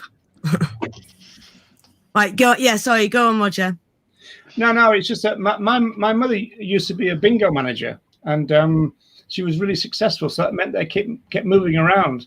And like I got a job. I was a projectionist at the time, and I got a job in Derby, and she got a job in Nottingham as a bingo manager. And then she got transferred, and I said, "Well, I don't want to go." So she went, and I stayed, and so my family left me. Not the other way around. So it was always quite good. But that was kind of like 2 or 3 years before I went vegan.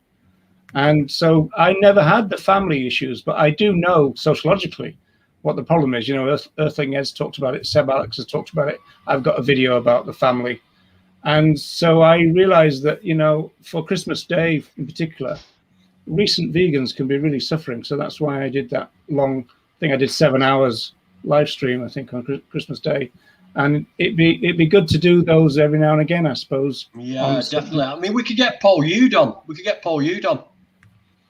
Superman, super runner, who puts me to shame. He is. That's amazing. Paul, click on the link and come on. That Paul is just lovely. You will enjoy talking to him. The new Major Tom. Sorry, I left, by the way. My mum touched the button. I tell her not to touch things, and she touches things. What's this? What do you think about this? Your happiness in your memory, and your memory in your memories. So make beautiful and live happy. Make it beautiful and live happy. Yeah, of course. That's what we're all striving to do, is make good memories. Definitely. That's what it's all about. But it's very hard to make good memories in this climate. Yeah, exactly. And this is like the whole reason of the stream. I wanted people to realize that they're not on their own, because I was made to realize that I wasn't on my own when I was struggling the other week. And I wanted to share some love and just hash it out. My wife's a jigsaw freak now. This is what she's doing behind me. She's got a jigsaw out. She's got loads and loads. She's got piles of jigsaws piled up now. That's what she's done during lockdown. I've started running. She started jigsawing. You know what I mean?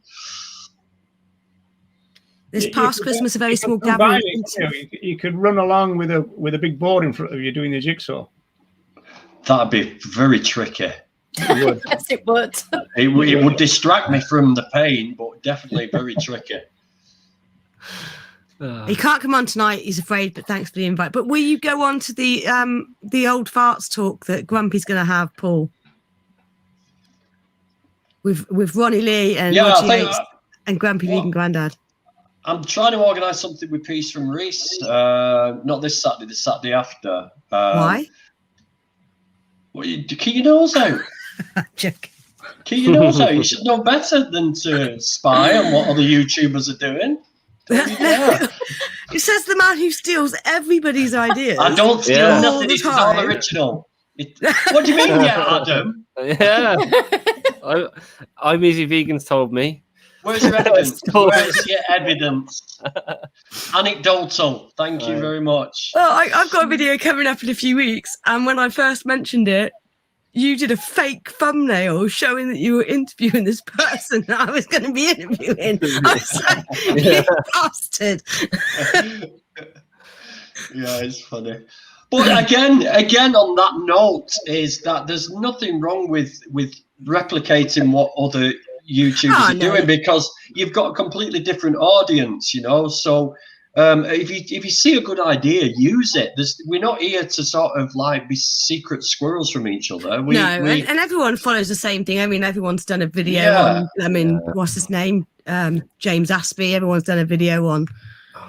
Different things that come. Everyone did a video about vegan. So yeah, I'm only teasing you, Grumpy, but you do pinch people's ideas. I didn't do one about James Aspey. Neither did we. No. I didn't either. No.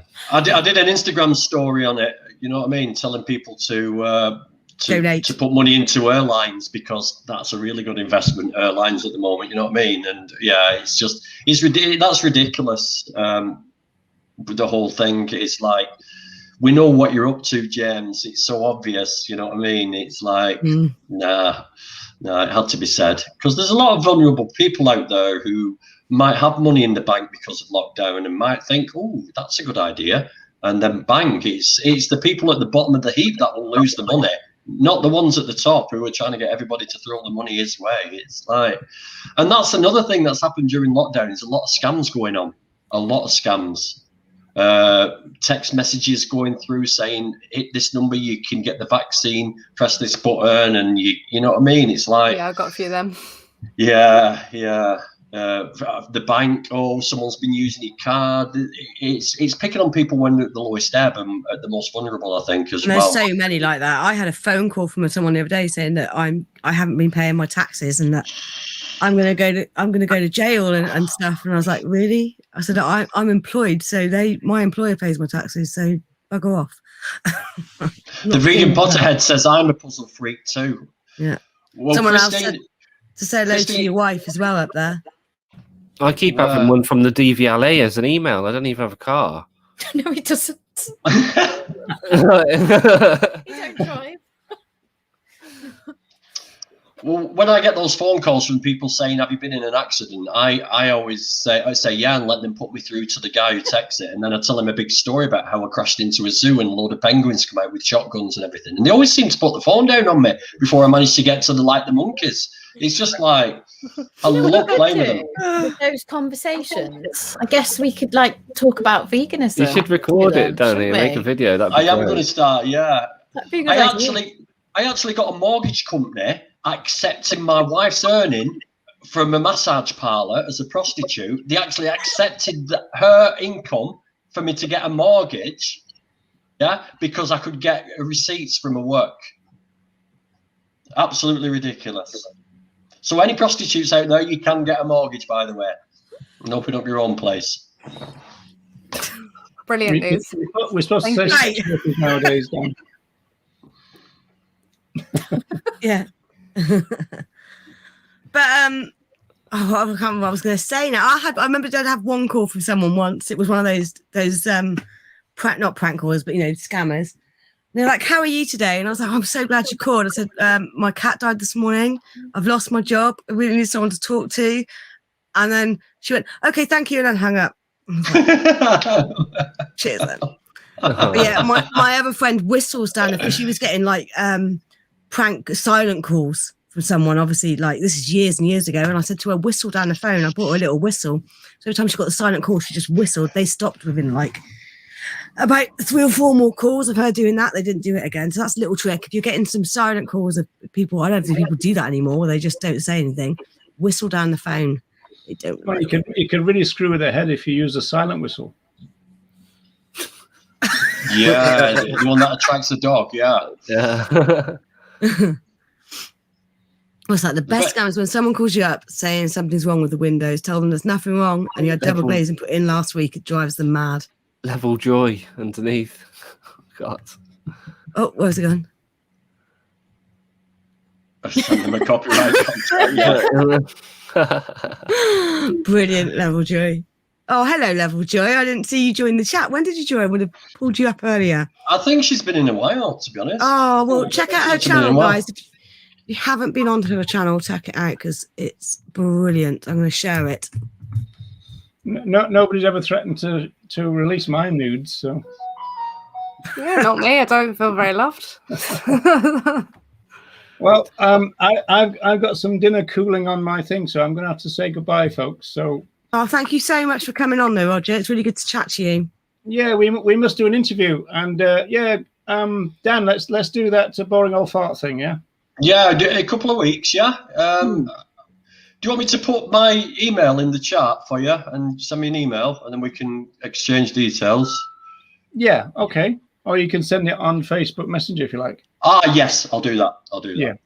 You don't want to be giving everybody your email now, do you? I don't care. I don't care anymore. I just want some more Nigerian gold.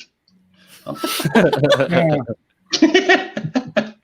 Tell everyone about that message you got from the girl from China the other day. Who? You had a message. Was that you, Dan? Bye, Roger. Bye. No, she was in America. Oh, she was in America, but she said Minnesota. You asked her if she was vegan, didn't you? And I said, no, I'm a vegan activist. And she went, oh, so you're an animal trainer? I'm like, no. Animal trainer. An animal trainer, yeah, animal activist. Oh, so you're an animal trainer? I'm like, no, complete opposite of that. Did anyone else catch Ellie's live stream where she did outreach to about 20 different people on Discord the other day? Oh yeah, they were all piling on me, so I was like, right, I'll just take you all on. I'm gonna upload it as like I think it was a whole video, but I think it was like 6 people. I couldn't keep track. But so many. Bye, Carol. I love you, and I'll see you soon. I really hope I'll see you soon. And give Bouncer a big cuddle from me. Yeah, I can't wait to see that, Ellie. I think it's great. I think you're really good at that, especially online. I don't know whether I could keep my temper, but I need to set up Discord and see if we can get some of these going. You did lose it with that other guy. It was a one-on-one. I lost my temper. I've got a video coming out tomorrow actually where I properly lose my temper on someone I'm responding to. Like I'm not talking to them, and I'm glad I wasn't, because he's like the most condescending person I've ever seen in my life. So it just set me off, because he was like, I never used this term, but he was like mansplaining, and it set me off. So I'm finding that I'm losing my patience quite a lot. I feel like I need a holiday. So, but it is nice. But I would like to do this in person. I much prefer, because people get gobby. They get really gobby online, and they don't get gobby when you're talking to them, because it's like, no, sorry. So that one guy you were talking to through Discord, and he just wasn't listening to what you were saying. Dodging everything I was saying. Oh God, that's the thing. It was just annoying me so much. It was just like, that's something that I find it ticks me off a lot, when you're asking someone something and their purpose, because it's like, I'm sorry, you can't be doing this accidentally. You must be doing this on purpose. And it was so many times, and but I feel like in person there's so much more going on. Like it's body language, facial expressions. 80% of communication is body language, so it's all lost when you're talking over voice. So I will share her YouTube channel. Oh, thank you. Did anyone see the vegan games with the professor? Yeah, it wasn't very good. It was like, whoa, is this guy really a professor? It was like, oh my God. I would watch Perspective Philosophy's review of that, because he's like a moral objectivist. So he had a problem with the way they were grounding their ethics. So it's really good. I will have a look at that, definitely. Yeah, Perspective Philosophy. He's really good. I've put the link in as well if anyone else wants to join, because I've given up on early nights on a Monday night now, because my husband doesn't finish gaming until midnight, and he's really loud. He's got a big booming voice, so I can't get to sleep. So I started having a lie-in on a Tuesday morning before work. I say lie-in. I get out of bed at 7:30 rather than 6 o'clock. Oh God. But so I've put it in if anyone wants to come on and just talk and shoot the breeze and just feel like you're not alone. That is the point of tonight. It's activists not being alone anymore.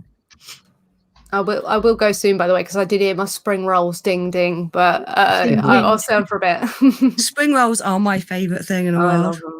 I was going to have some, but I just put the whole box in, so I could eat 12 in a row quite easily. I'm going to, so.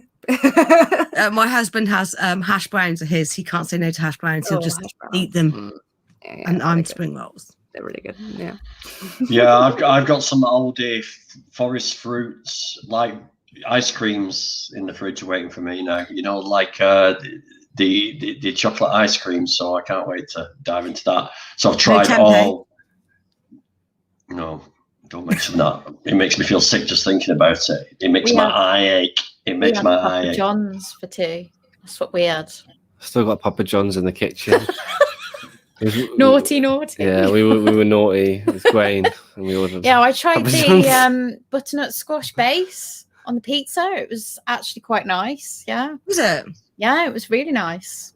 Yeah, still felt slightly healthy, even though it was covered in vegan cheese, which I don't normally eat. So, yeah, it was nice. Got to have something naughty now and again, haven't you? All that oil and that cheese. Oh, I know, all that horrible oil. But they do these no chick nuggets. Oh, they were nice. They're amazing. Couldn't stop eating them. I'm trying to be good right now. This is like one of the naughty things I've eaten, but I know that when we're allowed to go lockdown, I'm gonna be rampant. I'm just gonna be going everywhere. You want me to go? I'm gonna go there again. I'm just gonna go everywhere. So I'm just gonna probably eat so much crap. So try to be good. Eating potatoes and salads. That's me. Potatoes. I love potatoes. We had gardener's pie tonight because Dan refuses to call it shepherd's pie, so he calls it gardener's pie instead. Any pie that I make is a shepherd's pie. Oh, I love cheesecake. What cheesecake is it, Helen? Please let me know what cheesecake it is. I miss cheesecake. I have a great send me a message on Instagram and I'll try and get you in touch with somebody. Is that the one with the silken tofu? Yeah, if you want a great recipe for cheesecake, I'll send it you. It's brilliant. It's the best. His mom loves cheesecake. She's not vegan, and she was like, "Oh my god, what is this?" I'll send it you. Yeah, it's amazing. Oh, Ali says, Vegan Gaze, your channel is wow, cool, and a great channel. My name is Ali. Oh, so you got a new subscriber there. Oh, thank you. Yeah, it's a where's that chat? It is 9/11. 9/11. I'm rubbish at keeping up with the chat. I'm keeping my eye on it for you. I posted a ploughman sausage and a sandwich and from Lidl. There's just options everywhere now. I went in Lidl, I was well impressed. Is Vegan King still on? I haven't said hello to Vegan King. I need to. He was on earlier. Where is he gone? I don't know. He's amazing. He's a great activist. I'm 8 hours into a 24-hour fast. That's Paul Yude. Oh, Paul Yude. Yeah, he fasts quite regularly. Paul is a legend. When did he say his marathon was? I think it's June, July, maybe. Paul, if you're still there, when's your marathon from? Oh God, where's he going from again? Because I really want to do one. And mine head to Dawlish, I think it was. Ultramarathon, isn't it? Ultramarathon, yeah. He's been trying to get me to do it. It's over 2 days. I'm not ready for that yet. I do want to do it. I think you are. I haven't. I've been slacking because of what's been going on. I need to find my motivation again. I did a half marathon Sunday and I was like, yes, I'm back. And I'm going to go out tomorrow and I need to get back to what I was doing before Christmas. I've just lost it. I've lost that endurance. I need to get back at it again. I weighed myself today and I haven't run since Christmas because I was paranoid about the numbers going up because I've got a heart condition and I broke my ankle in 2019 and I'm worried about breaking my ankle on the ice and slipping and stuff. But after weighing myself today on the scales, I need to get my ass back out there and run. I have to do it. I'm back out in the morning if you're about. I'll be working in the morning, but I'll try and go out tomorrow afternoon. So Paul's last weekend in July. Just hope it goes ahead. It's all down to it's all down to this vaccine. Once this vaccine kicks in, it's going to be what's that? My group is in January, February, March. I think it's March. The over 50s. Once we get to that stage, I think we're pretty much set to get to a reasonable amount of normality. Hopefully, so I've already got it in my system. So. Have you? Mm-hmm. I'm not a Teenage Mutant Ninja Turtle yet, which I'm very upset about. But but if I suddenly you've had the first vaccine, have you? Yeah. And you feeling okay? Yeah, nothing happened at all. So My son was a bit ill off it. Was he? Yeah, well, that's Yeah, the thing. it was It is a dormant version, so you should get symptoms. I surprisingly didn't. I just had a sore arm. But the nurse was lovely. She did it really gently. So, Well, my son's asthmatic, so maybe that's why he did get an effect, because it does attack the lungs, doesn't it? So maybe that's why it's probably just exacerbated his asthma. yeah, possibly. Yeah, because it will cause symptoms usually because it's dormant. So, but yeah, maybe it didn't affect me because I'm just bloody, you know. Because you're vegan. Because you're vegan, that's why. Yeah, obviously. Are your family vegan, Ellie? No, nobody. No. Oh. I hate it. Yeah. But I can't wait to be in a kind of. I've been in a few situations where it's all been like a vegan fridge and stuff like that. But you know, one day that'll be nice again for sure. Yeah, I think I take it for granted that I live in a vegan house. I know when you do, you're like, wow, like everything. You just assume everything is, and then you go out into the world and you're like, what? But no, it's all over. Yeah. I like this Ali with all his positive stuff. Yes. He said he was a poet, so I like it. Where are you from, Ali? If you don't mind me asking. Yes, Paul. It's not about speed, it's about distance. Do you run with music, Paul? Do you run with music, or do you run without music? Because I'm starting to lean towards running without music and maybe just taking things in. Maybe that's another key to it as well, is just like absorbing your surroundings and the noises and the birds and I like running with music. I love running with music, but I'm thinking, have I really tried running without music? My hero now, Shell. Battle power. What music do you run with? Me. Well, everybody. All sorts. Pendulum sometimes. Drum and bass. Drum and bass, yeah, that's the right pace. Drum and bass is me, yeah, too. Anything with a bass line, you know, and some future house and stuff like Makes that. me like. Or just yeah. As you said, like jump up, bump, drum and bass as well is the best. Jump up, drum and bass that really gets you going. Feeling it, I'll put on some like angry like new metal. I did make up my own running track when I first started running, and it was just a mixture of like rock songs, but it just wasn't right. It just didn't work. Like I love the Foo Fighters, but I can't run to them because I was just screaming the lyrics as I was running down the road. That's okay. Doesn't work. Yep. Yeah, not when you were at the time I was a smoker as well. So like I'm running going screaming, trying to breathe and run and scream at the same time. No music for me, Paul says. Wow. Oh, that's amazing. Oh, Ali is from Iraq. It's an Iraqi. And I take it you're vegan, Ali, and that's how you found us because you're a vegan. I'd love to know what veganism is like in Iraq. I think he's from Iraqi. I don't. Does that mean he is in Iraq at the moment? Do you live in Iraq? Yeah. Or are you in the UK? Muddy Paws went to 80s hip hip. Is that hip hop? Hip hip. Is it 80s hip hip hooray or 80s hip hop? Probably 80s hip hop.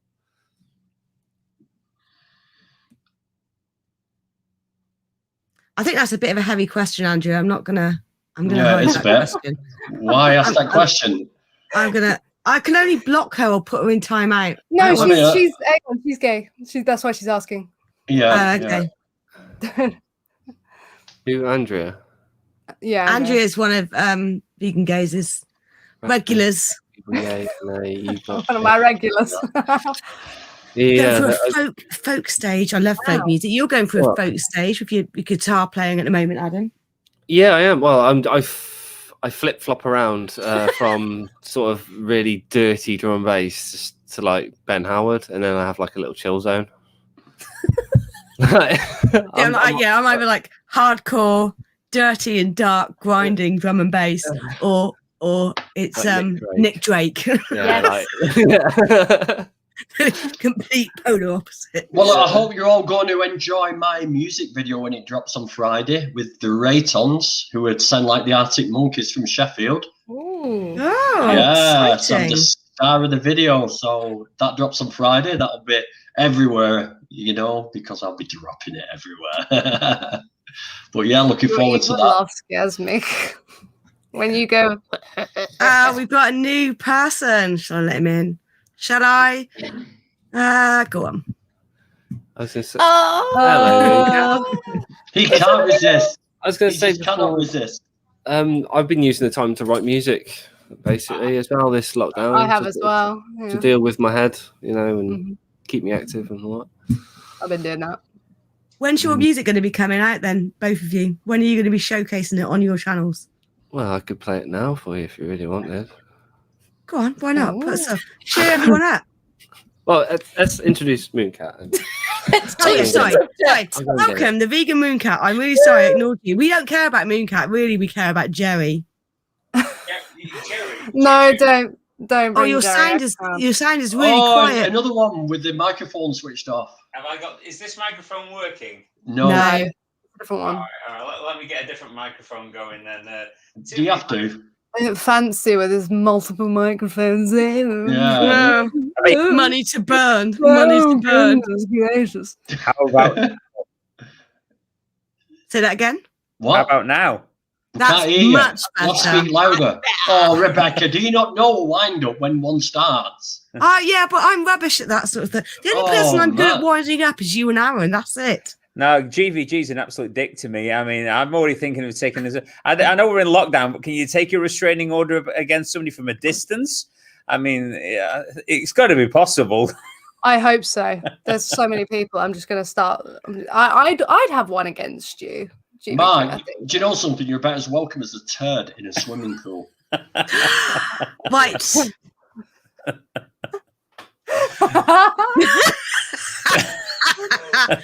Don't worry, I'm not having that. I'm not having that abuse. Not on my channel. Did you're you going just to say sorry, Grumpy? Give me a time him wave out? if you're going to say sorry.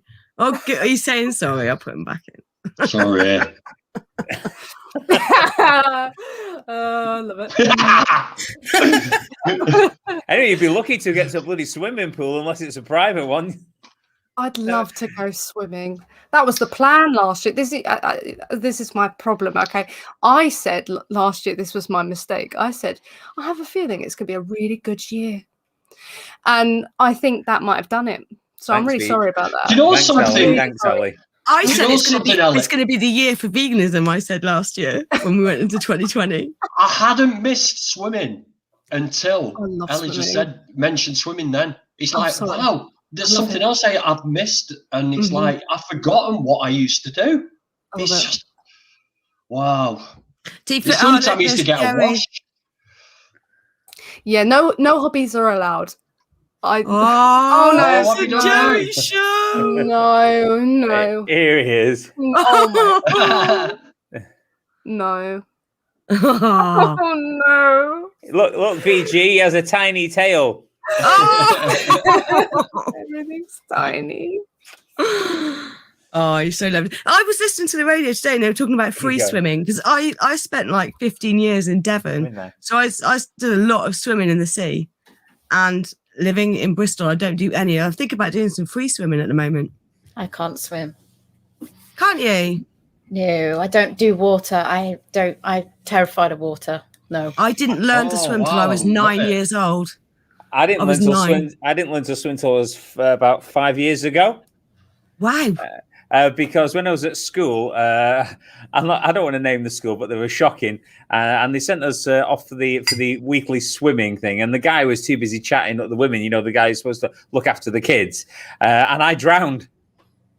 What? I full on went to the bottom and drowned, and had to be resuscitated, etc. So.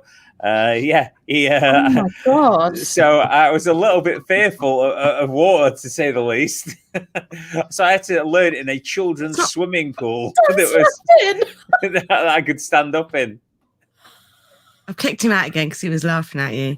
I can't blame him. You know, it's a crazy situation. Well, I remember sitting on the side at the leisure centre. I would sit in like the child's pool where you could sit and stand.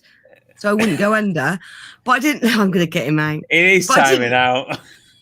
I didn't learn to swim until I was 9. We moved to Miami and we had a swimming pool. My mum said, if you don't learn to swim, we're going to have to leave the house, and your dad, me, and your brother and sister will lose the swimming pool. So it like kind of forced me to learn to swim. But I was so petrified of swimming, but now I love it. Jack. Is he stopped yet? Is he behaving yet? No. I just saw that your friend's on. I'm sorry, Stephen's on. Hi, Stephen. You're not late. Don't worry. We're going. We've been on for bloody hell 2 hours, but I'm happy to carry on as long as everyone else is. I'm going to do a response video tomorrow saying GVG laughs at drowning children.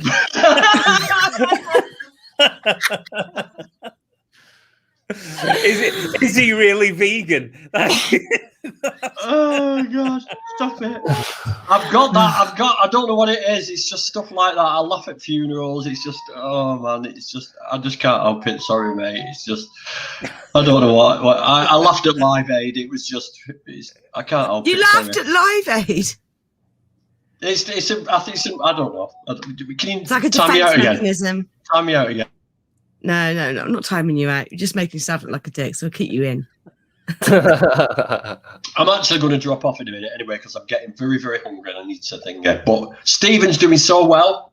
He's one of my great success stories. I'm so happy that he came along up for the ride and he's staying on the train to a lifetime of health, happiness, and compassion. Free from animal cruelty. Yeah, exactly. Well done, Stephen, definitely. I quite watching that. Summer in December is giving me a hard time now. She's saying that's not really vegan of you. It's not meant to malice, believe me. It's just. Well, you know, anything that cheers you up in lockdown, if it helps you, like one of my children broke his arm a couple of times. If that makes you laugh, you know, that's something that you can amuse yourself with. GVG, you know, Cherie broke her toe once. You know, I got to have open heart surgery. Does that make you laugh? He's gone. I nearly died in hospital with meningitis. Yeah, that was in 2019. Yeah, that's going to give you. That's going to give him the giggles. Yeah, I was in a coma when I was 16 months old and nearly died. Stop it! I mean, I was actually. That did actually happen, but. Ellie, anything bad happened to you? I got a screw in my eye. Yeah. Oh. If it really helps, something bad happened to us all. We associated with you. That was the biggest mistake of my life. I mean, that was so depressing. I don't think I'll ever get over it. Do you know I've pierced my eyeball twice now? Do you know why we've done it? No, I don't want to know. I'm squeamish. I'm going to get rid of it. I was going to say, carry on. Yeah, carry on. He wasn't. No way. I am not hearing that. No, I'm squeamish as hell. You'll have me passing out live on my own bloody stream. And you're not drinking, are you? Until I wake up. Pardon? You're not drinking, are you? No, I'm squeamish. Like properly pass out squeamish. Am I squeamish? Well, get drunk and then getting back on with the story, and you'll be too drunk to care. I'm not drinking on a school night. I'm being really good on school nights. Being really good. That's probably why I put on so much bloody weight. Oh, what? No. Why did I put that on? Why did I put that on? I've decided that. Oh no! Oh my god! I'm glad I didn't drown as well. Well, I did drown, but they resuscitated me. I'm glad that you did drown in the kiddie pool. Yeah, I did. Might be a typo. It might be a typo. Yeah, I Dog's whisker. What? Yeah, Dog's whisker. Right, Adam was going to play us a song anyway. Adam, do you want to play us a song? Yeah, come on, don't back out. All right. Well, I'm going to give you the whole screen. Oh God. Please don't. Oh God, here we are. Right, it's a song I've been working on. I haven't quite worked the solo out yet. What am I doing with this cable? I don't know. Very brave live performance. Nicely done. Well, cheer everyone up, won't you?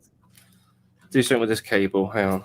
Slice your finger on one of the strings. GVG will love it.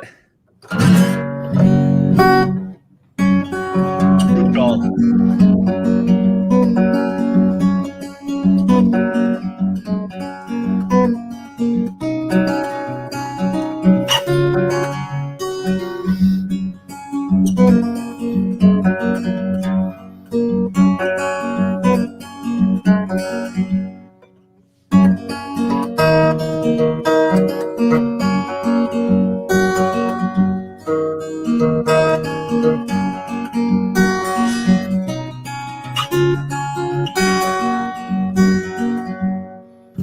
then solo's going to be like.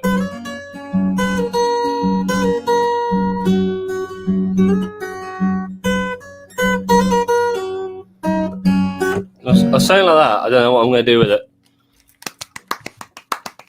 What was it like? Did the sound quality all right? It's good. It was really good. I love guitar noodly music. What did you say, I'm Grumpy? sure Ellie will be able to put some words to that. Oh my god. That combination of like Jerry on the screen while you're playing that, I think that would cause me to really cry. Actually, I think that would be the killer combination. I also play the violin as well, but Nice on level. So get Jerry back, Vegan Moon Cat. Get Jerry back. No, get the guitar. I can't. Shall we do it? That's the thing. As soon as you've got something that's like emotes, emotion, such as an animal, whether or not it's a cute animal or a suffering animal, and then you put some kind of music track to it, it just amplifies the entire effect by about 1 million times, doesn't it? Yeah, it's crazy. Yeah, I would definitely cry. I would break down. That video I did about the the way pigs are treated in how they're treated, and I put a song to it. I forget who the original artist was, but it was a cover. It was like, I Can't Make You Love Me. Do you know the song I mean? Yeah, I know the one you mean. And I timed it so the images sort of coincided with everything. The changes in the song. And, it was really quite impactful. But then the copyright company who had the song, who wouldn't normally care that you're using their track, they just demonetize it and take the cash. The guy watched it, and I think he took the huff because he'd been made to watch it, and he copyright striked me for it and demanded the video took down, and then sent me an email saying, we don't mind you using the song, but not in that sort of context. We're not going to let you use it when you're talking about pigs, being treated badly in whatever. He actually said it. So I remade it with a copyright-free song and then put words in it instead. Like on the screen, and it's back up again. But I thought, wow, he didn't take well to that, did he? What you should have done is you should have contacted Moby. Because Moby, you can download his songs as copyright free, and he loves them being used for animal rights stuff. So I just like let you know as that. well, yeah. Right, well, listen. Not sure about his tattoo choices, but I'm going to drop off now, Rebecca, because it's 2 hours. But are you sure? No, don't. I'm going to give myself a paper cut in a minute. Oh yes, do it. No. Eyeball. On your eyeball. No. Well, listen, thanks for having me on, Rebecca. Thanks for coming on. Thanks for starting me off, because I haven't done anything like this, like a freestyle live stream before. So thank you very much. They always work out nice.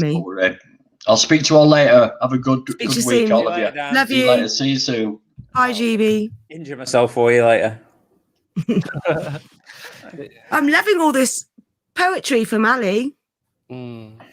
I guess you are vegan. I'd love to know what it's like to be vegan in Iraq, and if you are in Iraq. I didn't see if you answered that question earlier.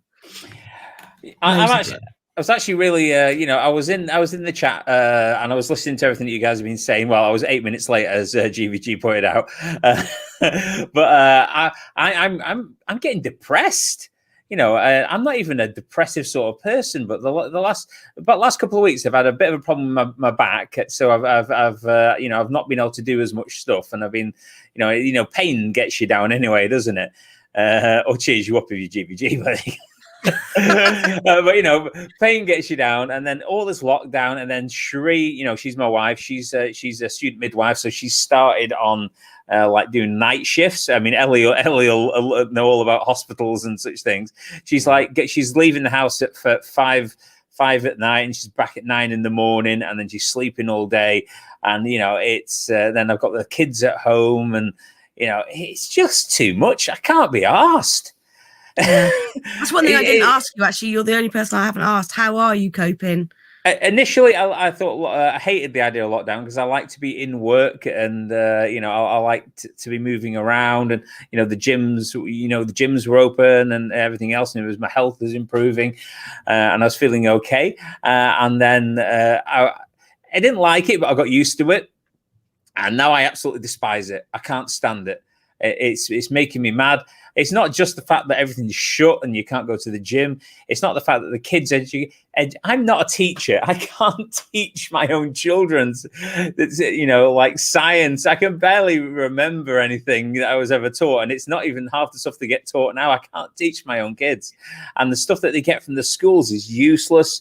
But they'll send them useless crap and tell them to do it, and then if they miss one, why hasn't he done the useless crap that I set him? It's like they're straight on the phone to tell me that, and it's all just getting me down, to be honest. I've had more than I know there's people worse off with me. I know there's people that have lost their lives, we've lost.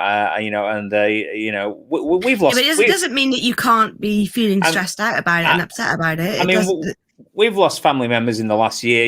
Cherie's sister, was only 47. She got a pancreas, and not to depress your stream, but she had pancreatitis. She got it and she died. And then my dad died not long ago, about a year back, and all these different things. And it's only when you're stuck with your own thoughts and you haven't got as much stuff to do and keep yourself busy, and you hear a song. And talking about poetry, I was on Facebook, and there was a poem that came on, and it was an older gent saying something about remember when I'm gone, and then started remembering my dad, and I just went. It's like what is it doing to me? I've got to get out and about. I've got to do stuff. It's now, it's getting to me now. It's really, I don't think the back thing helped, but being with able to talk to you guys online, and I've enjoyed putting the videos out. They cheer me up, to try and put something out there in the world, for good or bad. It's there, good or bad. Show a bit of light. That's what my mum always says. Like, show a bit of light in the world. That's what mum says. Yeah, and I love my kids, but it can be hard work, can't it? let's face facts. And now Cherie's practically gone. So it doesn't seem to be enough of me mentally to go round. I don't know if that makes sense. I say it's like I'm stuck at home, working at home. My husband's upstairs. I'm not seeing any of my family or friends or anything, and we had a loss as well because my father-in-law passed away, and that was really hard. But then you're stuck at home with the kids and doing your work and looking after homeschooling as well, and then Vegan Gays is working in the hospitals on the front line, and then you guys, the UK Vegan Family, you're on the front line as well, and so there's always someone that's worse off, and I get that, but it doesn't mean that what anyone else is feeling is any less important than somebody else, I think. Yeah, I think that's ridiculous. Like, to say you can't be upset about your situation, you could turn it around and say you're not allowed to be happy because there are people happier than you. So that's what was it. Exactly. Yeah. It's like that. There was that thing in the news, wasn't there? The guy that was doing, there was a meeting, it was a Zoom meeting at work, and he told the staff to stop moaning about COVID. Oh, sorry, I said the word. About lockdown. Dun, dun, dun. Well, I'm not even monetized yet anyway. It's like I got ages to go. Yeah. But yeah, so he was telling everyone to stop moaning about it and to man up, and he had to do a public apology because people are, I don't think there's anything wrong with feeling down and feeling low at the moment at all. I don't know why. I just absolutely hate the phrase "man up." Like, men are supposed to be any better at coping with stuff. I know, yeah. It's like, just shut up. It's okay to cry. It's okay to say, "Do you know what? I feel shit right now." It's okay to say that. I feel shit right now. Yeah. I've had to be a bit honest with myself during these times, to be honest. Yeah. And I think that's harder as well because of that whole man up thing. It's like everyone says, grow a set of balls. You ever kicked a bloke in the balls, they collapse. Like, a baby comes out of the vagina. It's way stronger. Yeah, get some ovaries. That's what Freddie says, isn't it? I believe GVG watches men getting kicked in the balls on loop just for a laugh, because wouldn't surprise me. I guess Ali, we won't have. Is there any homophobic comments, Ali? I will remove you from the chat. Basically, yeah, she just asked him if he's homophobic, and he said yes. So now I'm the favorite poet again. You're the favorite poet again. Yeah. Okay. Right. Well, I'll leave him on the chat. If he does say anything offensive, then I will remove him because I am bisexual, so I'm not gonna have that either. Sorry. These things don't help being locked down, do they? But I guess they do, because then you know that like you're inside, away from people who think those things, I guess. But yeah, you've all, I'm assuming, got people like around you, but it's like I'm going a bit mad because I'm all like, I'm basically by myself. I do everything by myself, and I'm ready for human interaction. It's got a bit. What level of human interaction are we talking about here, Ellie? Because don't behave yourself. All right, I'm not saying anything like that. Don't even. We're not. Because to be honest, Vegan Mooncat, you do know you're barking up the wrong tree there. I do know that, but it's. I wasn't thinking me anyway. She's. I know she's got a thing for Miss Honey, so I've not got much chance. Oh my god! Yeah, no, I didn't mean that. I wasn't being specific about that, but obviously that is a factor. Whatever. But no, it's just like I've forgotten what people. When you meet people and they're like interacting with the world and. It's like I've forgotten really what that kind of looks like with my friends, and they're like a distant memory. It's horrible. So yeah, I like seeing people I'm close to. I'm not very I'm not like very extroverted. I struggle in groups, but I want to see people. I wanted to go places, meet people, but whatever. It's like I said in the chat, I didn't know I was a hugger until people told me I couldn't hug anymore. This is just like... I know. I was like, I can't believe it. It's one of those things that you just do, and it's nice to do, and someone telling you can't do it, it's just like, but why? It's not even a harmful thing. So, yeah, it's a bit... I don't like being told what to do either. I have a bit of problem. But yeah. Yeah, I'm definitely a hugger, and I hate not being able to hug. See, we could have a hug in another life. We could be hugging right now. Do you know what I mean? Oh, I said to Daniela, didn't I? When I see you at Vegan Camp Out, I'm just going to give you the biggest hug if Vegan Camp Out goes ahead. Is it going ahead? Do we know? So far, there's I think 60% of the tickets are sold, but that is I bought one. Me going, yay! Yeah, I'm gonna be there with my friends. She's gonna be hiding from me, I think. Yeah, I'm scared of you. My friend's gonna have to be like my security. I'll be like, oh, here she comes. We'll all have to wear rib protection because of the amount of hugs that are gonna start shattering ribs. I know. Oh my god. That's the thing. That's why I suppose they've got to get it right, because everyone's going to suddenly want to socialize. Everyone's going to suddenly want to get very close, aren't they? So yeah, can't wait. Yeah, yeah. So yeah, thanks for sharing that, Gary. That's very brave of you. So I spent 8 months in my room, a long time before the pandemic. So lockdown for me is something I'm familiar with. Even now, it's getting to me. As I don't suffer like I used to, and I just want to go out. Well, it's good that you've got past it and that you're wanting to get out now. That's massive. That's a huge improvement. What are we laughing at? What did Trash Carcass say? I so want Camp Out to happen, but if Mother Nature happens, we might miss it. Or we can have a Camp Out baby. The first baby to be born at Vegan Camp Out. So it's happened at Glastonbury before, so why not? Why not? What's the first thing they're going to do when lockdown's lifted and we actually can fully go out without masks and in a year or two? What are you looking forward to most? I might come over to you because you're the closest. Yeah. And we can go for something to eat. I need to go for something to eat with vegans. I really need to do that. I can't pin it down. It's literally just everything. It's just a culmination of many things. It's not one thing that I particularly miss more than the other. I don't know. It's just it's just not a normal way to live. It's hard to put into words, you know, the fact that you when you're going in a supermarket, and you say you pick up a tin because you're looking to see if it's got anything in it, then you put it back and somebody else, oh, I can't believe you've picked up that and put it back on the shelf again. We're all turning into crazy people. It's like, yeah, I had to pick it up because I'm looking if it's got any animal products in it. But then someone else might say, well, I might want to buy that, and now it's all infected, and then it's like, and there's other things like you can't my haircuts, I know that it's not the most important thing in the world, but people like to have their haircut now and again. Just going out for a meal, seeing I mean, I've only seen friends mostly for the last year or so on online chats,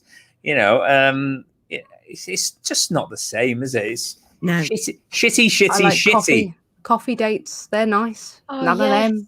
Coffee, go for coffee.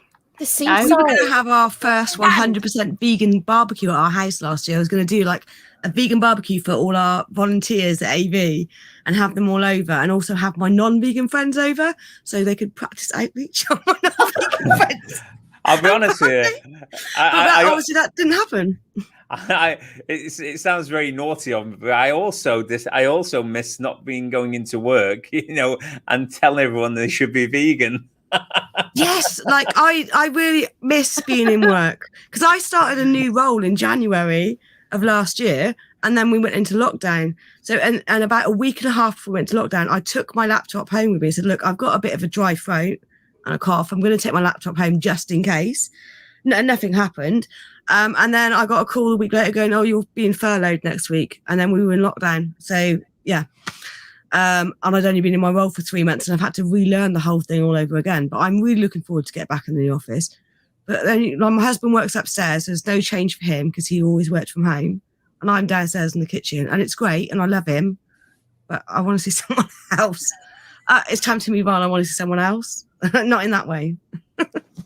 I may drive down to where Ellie is and just with the dog and just and I'll have a little a little radio with me.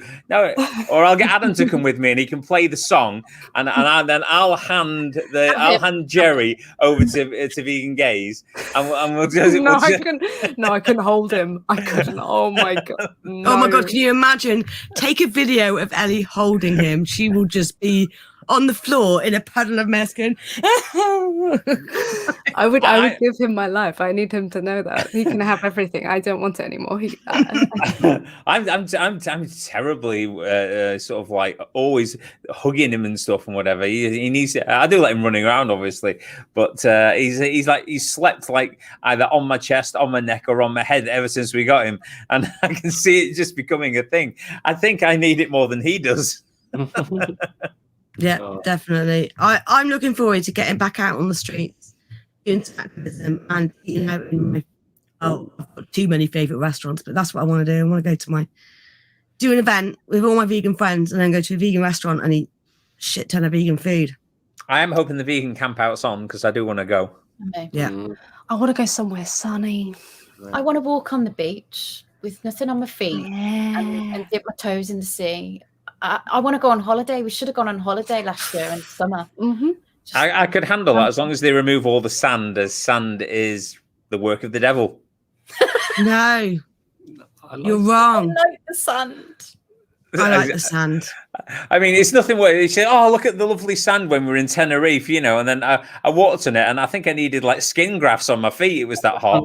It's like, oh, my lad Tom, he loves the sand, and when he was a lot younger, about 2 or 3, he was down to his underpants basically, rolling in the sand. We've got sand dunes. He was skidding down them. He was doing this for hours and didn't care. And as soon as he stopped playing, he realized he had sand everywhere. And, all the way home in the car, he was, I've got sand in my bum. See, Jack's not really seen the seaside. He's missed out on so much because of this. He has seen it, but he was won't too young to remember. it. He's like at that age where he should be doing stuff like that. He's missed Are you out. guys near the beaches or the seas or anything? We're landlocked We're in the Midlands, so we're about an hour and a half from Western Supermare. So yeah, it's. Yeah, I'm literally 2 minutes away from Blackpool Beach, so it's on foot. So it's not really very far to go. Yeah, when I lived in Plymouth, I was literally a 10-minute walk from the coast, which obviously Plymouth House, there's no beach. There's a tiny little beach that's probably the size of my living room, and that's it. But then there's beaches surrounding, so I spent a lot of time. And my mum's from like South Wales, so I spent a lot of time on beaches and at the sea. And landlocked, well, not landlocked, the Avon's down the road, but I wouldn't put my worst enemy in that. It's minging. It's minging. What? I saw something earlier. Someone. Oh, here we go. Ali said, "Do you get a question? Are you vegan?" All the time. All the time. You get the question, "Why are you vegan?" I get told I'm not vegan. I get told vegan because I've sat in a taxi before with leather seats. I've got told I'm not vegan because I probably stepped on a bug at some point while walking down the street. I've been told I'm not vegan because, I eat bread, and I've been told I'm not vegan because I get vaccinated, but I've got a heart condition, so I want to be. Vegan programmer, we probably went. Did you ever go to the Nowhere Inn? That was my local pub. If you went to the Nowhere, let me know in the comments. You keep turning the light off. Could you plug it back in? So I'm struggling to deal with not seeing some of my family that live down south. No. We've just really linked back up again after so many years, and then this whole lockdown thing is really. I think we're all the same now. Everyone's the same, aren't we? Your spring rolls are going to be well done now. Oh yeah, no, that dinged a while ago. It's fine. Sorry, Jerry was distracting me. Yeah, I think I'm really missing family and friends and vegan family as well. But hopefully, and then again, that was the point of doing this stream tonight, so people could just know that they're not alone. Because I think everyone feels like they're the only one and they don't have the right to be upset about it, and we do. You do have the right, and you do have the right to cry. And if you want to reach out, message me on Instagram. I won't be able to message back straight away all the time because I'm working full time. But don't be on your own. Whatever you do, everyone, don't be on your own. Not at the moment. We need another song, I think, Adam. Don't he's eating my headphones. Give me my headphones. I've start of another one, but it's not. No. No, the headphones, Jerry. Love him. I don't think I've ever loved anyone as much as I've loved Jerry. I don't think so. Oh, I'm upset. Sorry. I'm sorry. I'm joking. It's fine. I love Jerry more than I love anybody. Sorry, Daniel Bear. Oh, look.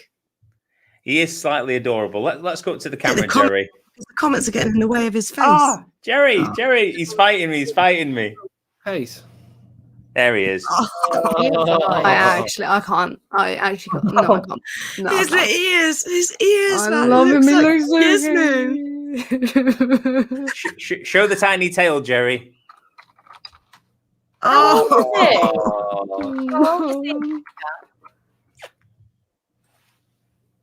How old is he now? He's only about 10 weeks, to be honest. He's not a particularly old puppy. I think it's we've had him about a week now, I think. So I don't know how that is. I mean, I always think it's a little early to be leaving your mum 9 weeks, to be honest with you, or 8-9 weeks, whatever it is. But it's what people do, isn't it? For some reason. It's adorable. And before anyone asks, he was not from a breeder. He's not from a breeder. He's an accidental conception. He is. So, That's who I am. I'm an accidental conception. I'm sure I was. That's why my dad always gave me a clip round the ear.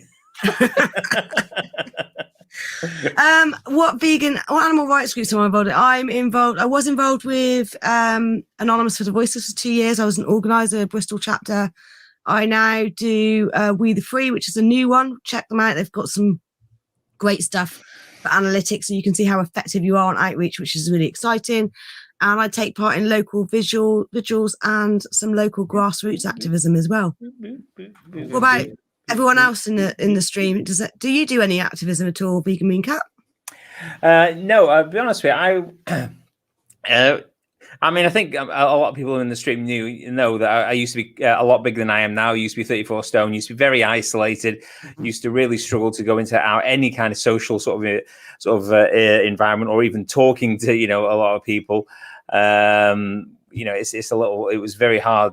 So it was only after I started, I went plant-based, then vegan, and lost a lot of weight, that I started to be able to be a lot more confident, if that's the word. Well, at least outwardly. And I started to do the social media stuff and whatever. And then I was wanting to go out and do sort of more stuff in the real world, and then sort of lockdown kicked in and stuff.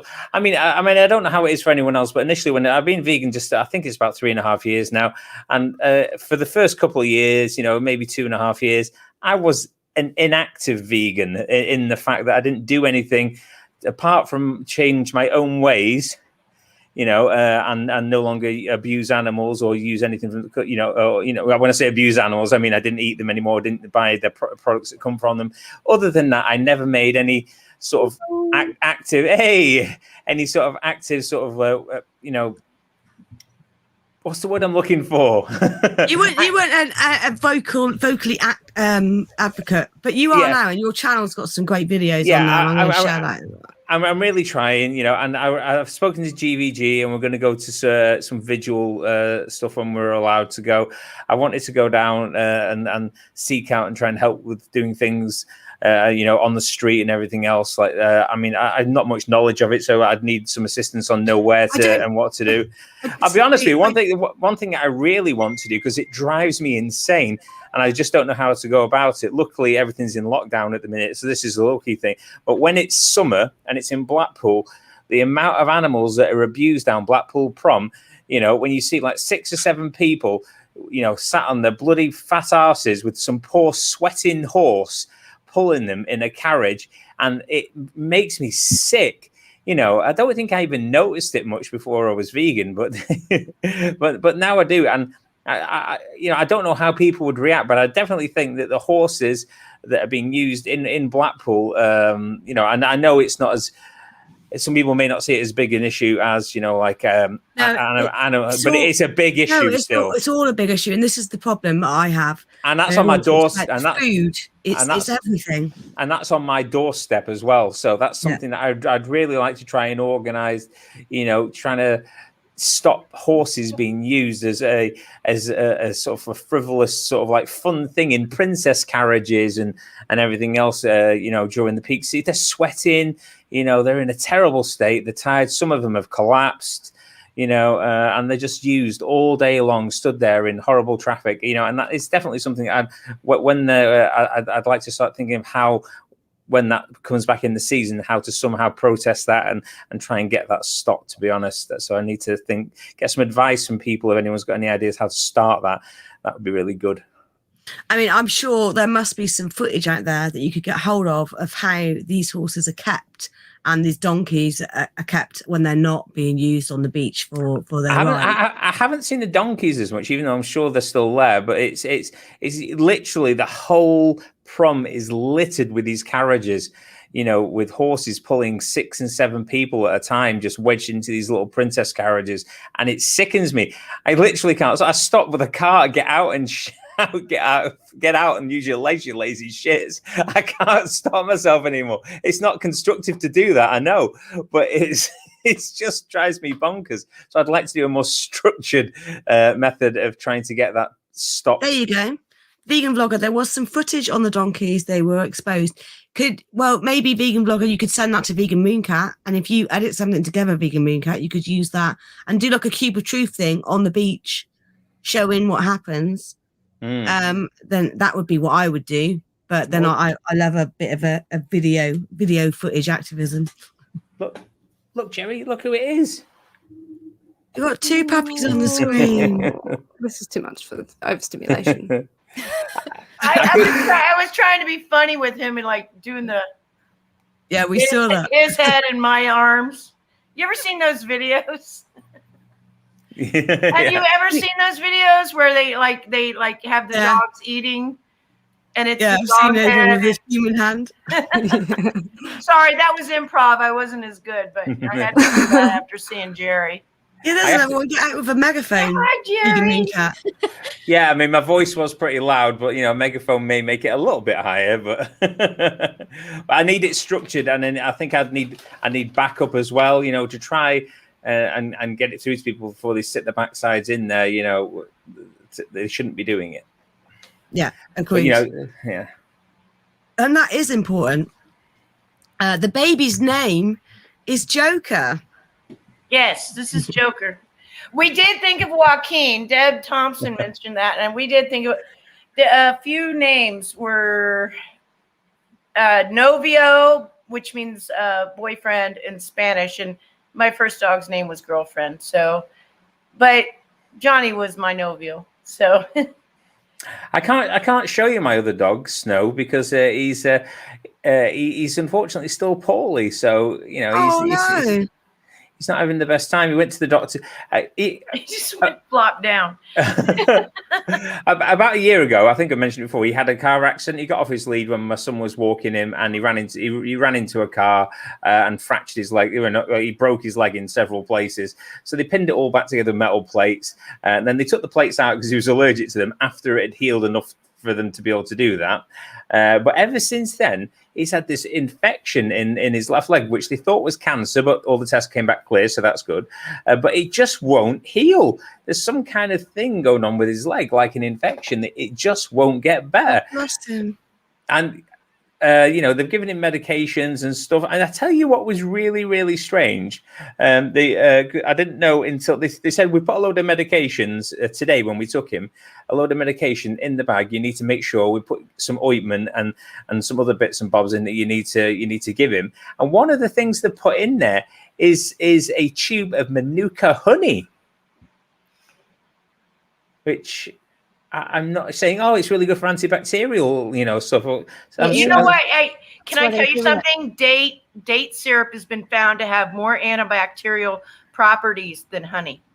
Yeah, I mean, I said to I haven't had a chance to call them back yet because I haven't used it, and I was going to say to them, surely you've got something that's antibacterial that doesn't come from bees. I would use date syrup personally. I'm really glad you phrased that because that's something that they use in really bad wounds on people is honey, and I've not actually been in that situation yet. So that I didn't even know it was a thing, and I just noticed it when we opened the medication bag. Use it for high grade sores, honey. Definitely. And you know what? Half of that Manuka honey isn't really Manuka honey because it comes from one specific area. And it's bullshit. Just like honey that we buy off the shelves, like in the Honey Bears, is usually just sugar syrup. And it's a total scam. So Manuka honey is a total scam as well. So strange. Yeah, I'm going to take it back to them tomorrow anyway, and that's for an alternative. Because we obviously want to do the best for our animals. But if you're telling me that Manuka honey is the best thing for it, I can't even believe that's even the case. It makes no sense to me. Let's say goodbye to Vegan Days. She has to go. Yes, I have to go. I need to eat my dinner. You do? It's 10 o'clock. I can't believe you've not eaten yet. Ellie, please eat. Please sleep. Eat and sleep, Ellie. Oh my God! We want to see you. We want to see you later. Eat on stream, but like a mini mukbang. I don't like eating in front of people. It takes a lot. I can't do it. But thank you very much for having me. Lovely to hang out with you. Everyone's staying. And you. Jerry says bye. I don't want to talk to him right now. Okay, it's very sensitive. Okay. Bye, darling. Take care. Bye. Good night. And good night. I'm Easy Vegan. It's like 10 o'clock for you guys. Yeah. It's 5 o'clock for me. So I'm Easy Vegan, even though he's in the stream. You should definitely check. I just came on because I saw Jerry and I wanted to have a little fun. So, but it's nice to see it's nice to see you and Joker as well. He's how old is Joker? He's 4.5 months. Oh, a young'un. Yeah, and I found out that I didn't realize when I took him on that I have to get him a booster shot this week. and flea, tick, and heartworm medicine if he's going to go to work with me. And then I realized that he's not fixed. So I've got to get him. Yeah. So within the month, I've got to get him not only neutered, but I have to get him. What the hell? I'm going to get him chipped. Castrated, is it, or like neutered? I don't know. That's what. Yeah, castrated. I'm going to get him. So I'm going to get him fixed, and I'm going to get him. I hate to say fixed because there's nothing wrong with him, but it's just that we can't have him breeding. Yeah, I have to get him fixed, and I have to get all his medications, his booster, and I have to get him chipped, and then I'll have to get insurance for him as well. Insurances, definitely. Yeah. By the way, if people don't know this, get insurance for your animals. I mean, my dog Snow. This is Snow, by the way. I don't know if you can see him. Oh, she's beautiful. Yeah, that's Snow. I love big ears. Yeah, he's a big. He's only 30 kilograms, so he's a lot bigger than Jerry, obviously. But I mean, we're up to about 10 grand for the treatments on his legs now, with all the surgeries and stuff. Without insurance, I didn't have £10,000. Exactly. So and it's £13 a month or something to insure him. Nothing, is it, when you think about it? And because we had that, we were able to save his leg. He was able to have the plates in and everything else. Somebody we also know who absolutely loves the dog, it was £2,000 for them, and she couldn't afford them to fix the leg, so they had to take the leg off, and they still charged her nearly £2,000 just to take the dog's leg off, and now it's without its rear leg, obviously. So yeah, if you've got an animal living with you, and people, it's whatever you need to sacrifice, drop something off, a pint of beer a week or anything, just get the insurance, because it makes such a massive difference should something go wrong. Yeah. Yeah, my 100%. Baby Jezebel, who passed away in 2017 before Johnny, she had cancer. They gave her 3 months to live. She lived for a year and would have still been living. I won't go into all that, but her insurance helped a lot. And it really, I see people who just they're like, they feel they have no choice but put their dog down when they can't afford the treatment. And treatments are really freaking expensive in the States. I've actually been on a vegan dog group where people are asking they're from Dublin, I think. And they were just recently asking about just getting teeth cleaning and stuff like that, which is like less than it is in the States. And they thought that was expensive. You need to get some kind of plan through your vet at the least, or definitely get insurance. I try to tell people all the time, definitely get insurance. I mean, definitely. I mean, Snow, about a week ago, that they just got some infection out of his leg, which is basically, not to be gross, they popped it. They cleaned it up. They gave him some medication at that time. 600 quid. £600 just to do that. And then if you've got insurance, then you just pay the excess fee, which is usually about 70 quid or something. Yeah, mine's £100 per ailment per year, and it covers them for about 10 grand per incident, per whatever it may be. So for £13, I know it can be hard, because there's people out there, we're short of money, but and it's hard times for us all.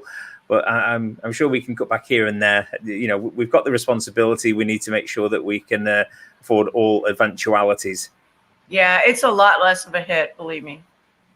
And most vets as well in the UK, they have a monthly thing that you can pay monthly for their flea checks and everything else as well, like that. Yeah, we do that. Yeah, I think that's usually a plan through your vet, but still, either plan is good to do. Agreed. Pet insurance should be mandatory. So being vegan should be mandatory as well. Yeah. Yes, I am jealous because I love spring rolls and I don't have any in the house. On that one,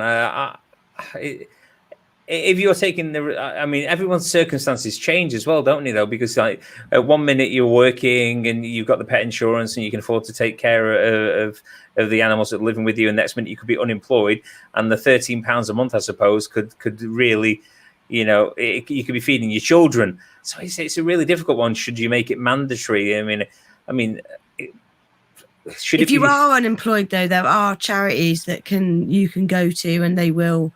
If you're on income support, you can go there, and they will help you out. Maybe we should just stop subsidising meat and dairy industries and give everyone free pet insurances.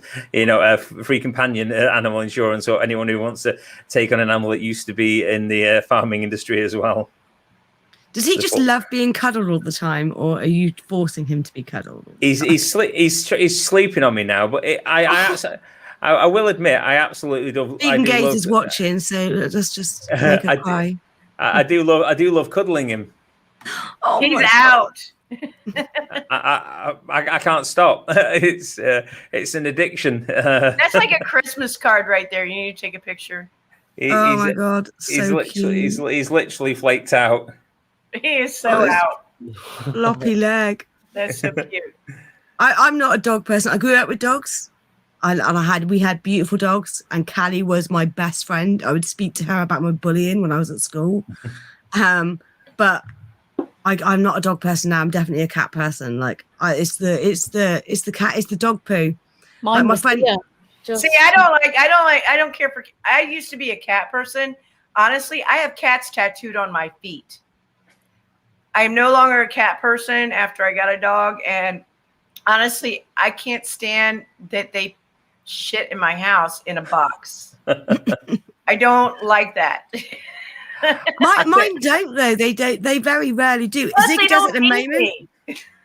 Ziggy does at the moment, but Ziggy's been like fighting, so she's been kept inside until her face heals properly, and she keeps bloody opening it again. Yeah, I can't let a cat out. I had too many cats. This is the reason I stopped being a cat person. After I get my cat tattoos, I had cats, and I used to let them go outside, and they either ended up in a feral cat colony and wouldn't come back, or they got run over by the neighbors, or I came home one time and somebody was trying to take them out of my driveway because they thought they were strays. I do not like cats out of the house. And now with saying that I don't care for cats, I actually have a cat that's been with me for 13 years, on and off. There's a long story to that. I won't go into it, but she's been with me for a long time. She's perfectly happy being inside. As a matter of fact, she has gotten outside a couple times and totally freaked the fuck out, not knowing what to do. When she got out, she just wigged out. And I honestly, I did a video on that. I don't think you should let your cats out. They're an invasive species, and they're killing wildlife. Yeah. So, I mean, our next door neighbor a couple of years ago, you know, she's not anymore. She had a lot of cats that were unneutered, or is that the word for them? They were out and about basically, and kittens were getting born everywhere. And we took one because, it needed a home. But we've never let the cat out, and the cat's quite happily roaming around. But I'll be honest. I mean, I would never wish any harm on the cat. I make sure that we feed the cat, pay her vet bills. You know, she gets on with my son Thomas. She doesn't like me. I've tried my best. I mean, I literally have. I literally have treats in the drawer. You know, like for the past couple of months, I made an absolute massive effort for our cat Luna to like me. I thought, that's it. We're bonding. This is it. She's gonna like me, and that is just it. So, I've been feeding a cat treat. She's been jumping on the desk. We've been getting along. I ran out of cat treats. She clawed my hand, and I haven't seen her since. That's how cats are. They don't need you, man. Okay. My mom and her husband feed a feral cat colony, and they have 20-some cats of their own. Okay. I used to love cats, but I'm just like, that's not my thing now. I'm sorry. I don't mind dogs, but it's like dogs need constant attention all the time. That's how I feel. Whereas like cats, if she wants love, either of them, they'll come up, they'll get love, and then it suits me. It's perfect. But like I said, I grew up with dogs. I cannot remember my life the start of my life without a dog in it. That it was. I think Mum got Callie when I was like 2 years old, but I don't have any early memories without her. And my mum's always had dogs, and she's got a dog now. But when I went out with Carol, we went and walked, and I loved Bouncer. He's just a beautiful dog. He's rescue and he's stunning. But then he did a shit, and she picked it up, and I was like, oh, no, done, gone, can't do it. I love Muddy Paws. I love Muddy Paws comment on that last one there.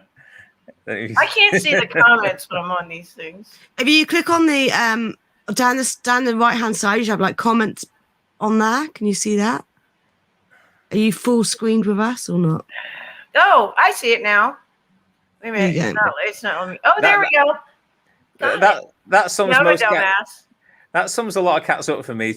Muddy Paws has had the cat 21 years and she's never sat on her knee. It's just, it makes me sad. My cat Puck would run down the road to meet me when I was coming home from work. And I'm not talking like 10 houses down. I'm like round the corner. He would run to meet me when I was coming home.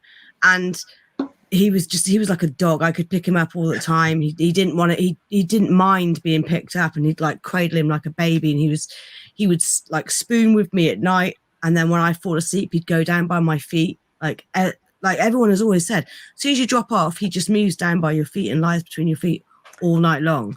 I've never had a cat like it since, ever, and I miss him every single day. He was my baby. I have cats that want to fidget in my lap, and I'm a fidgeter myself, obviously, so I can't have it. No, get off my lap.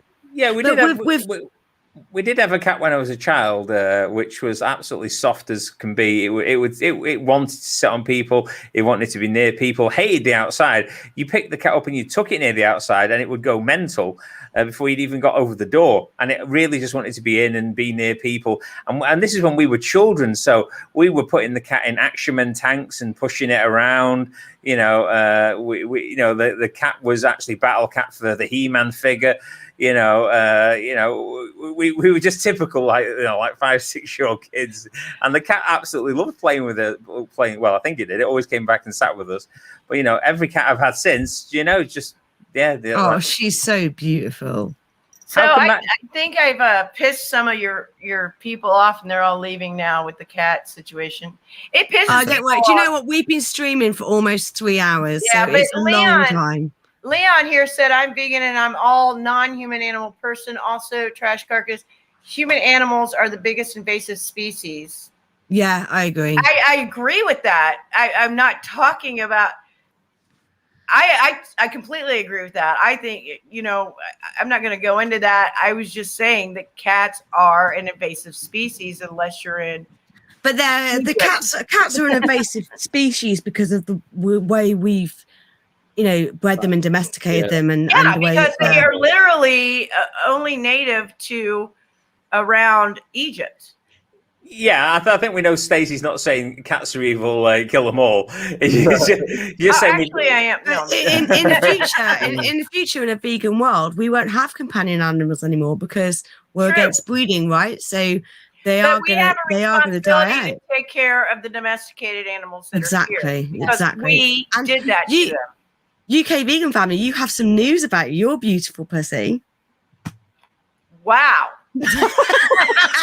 I'm all ears. Yeah, our pussy started her plant-based journey today. Yes. So we bought some, is it Benevo? Or how? Yeah, I think Paul from Hench Herbivore uses that one with Cowboy. I use that with mine. Done a lot of research into it. At first, I was like, no. She doesn't even. She wafted it down like I've never seen her eat. I mean, she's been on dry biscuits a long time, but she wafted it down. I'm waiting for her to start doing backflips now. Yeah. She did wolf it down, didn't she? She liked it. I recorded it, yeah. She was crunching and munching. If you want to save money, though, guys, get the big bag. I know it's more expensive, but it's more economic to do it that way. It is so much more expensive. Have you tried it? I did that one time, though, and the bag that I got, and I can't remember what it was called now, Ami cat is what I got, and it actually molded before I was done.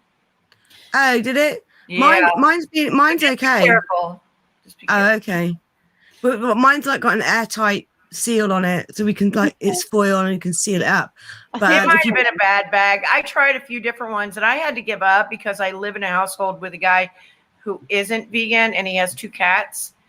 And since I board dogs and take care of dogs, and he would feed the cats, and every time I'd feed my cat vegan, nobody would eat their own food. So it was a waste of money because it's actually kind of expensive, which I was willing to do. I was completely willing to do if she would eat it. But I got to the point where it was a waste of time and money. And so I just kind of relinquished the feeding of the cats to him. And he's not vegan, and he's not going to feed his cats vegan. So I kind of washed my hands of that. My dogs are definitely vegan. I did try to make my cat vegan. I think that's the thing. Dogs it's so much easier. Like you come across so many people doing it, but with cats, like it was Rebecca who was like, yeah, I'm already doing this, and I was like, oh, hang on a minute, and now just seeing Grant. Yeah, Chris has said like he's using I've been Benevo like, as well. who does this?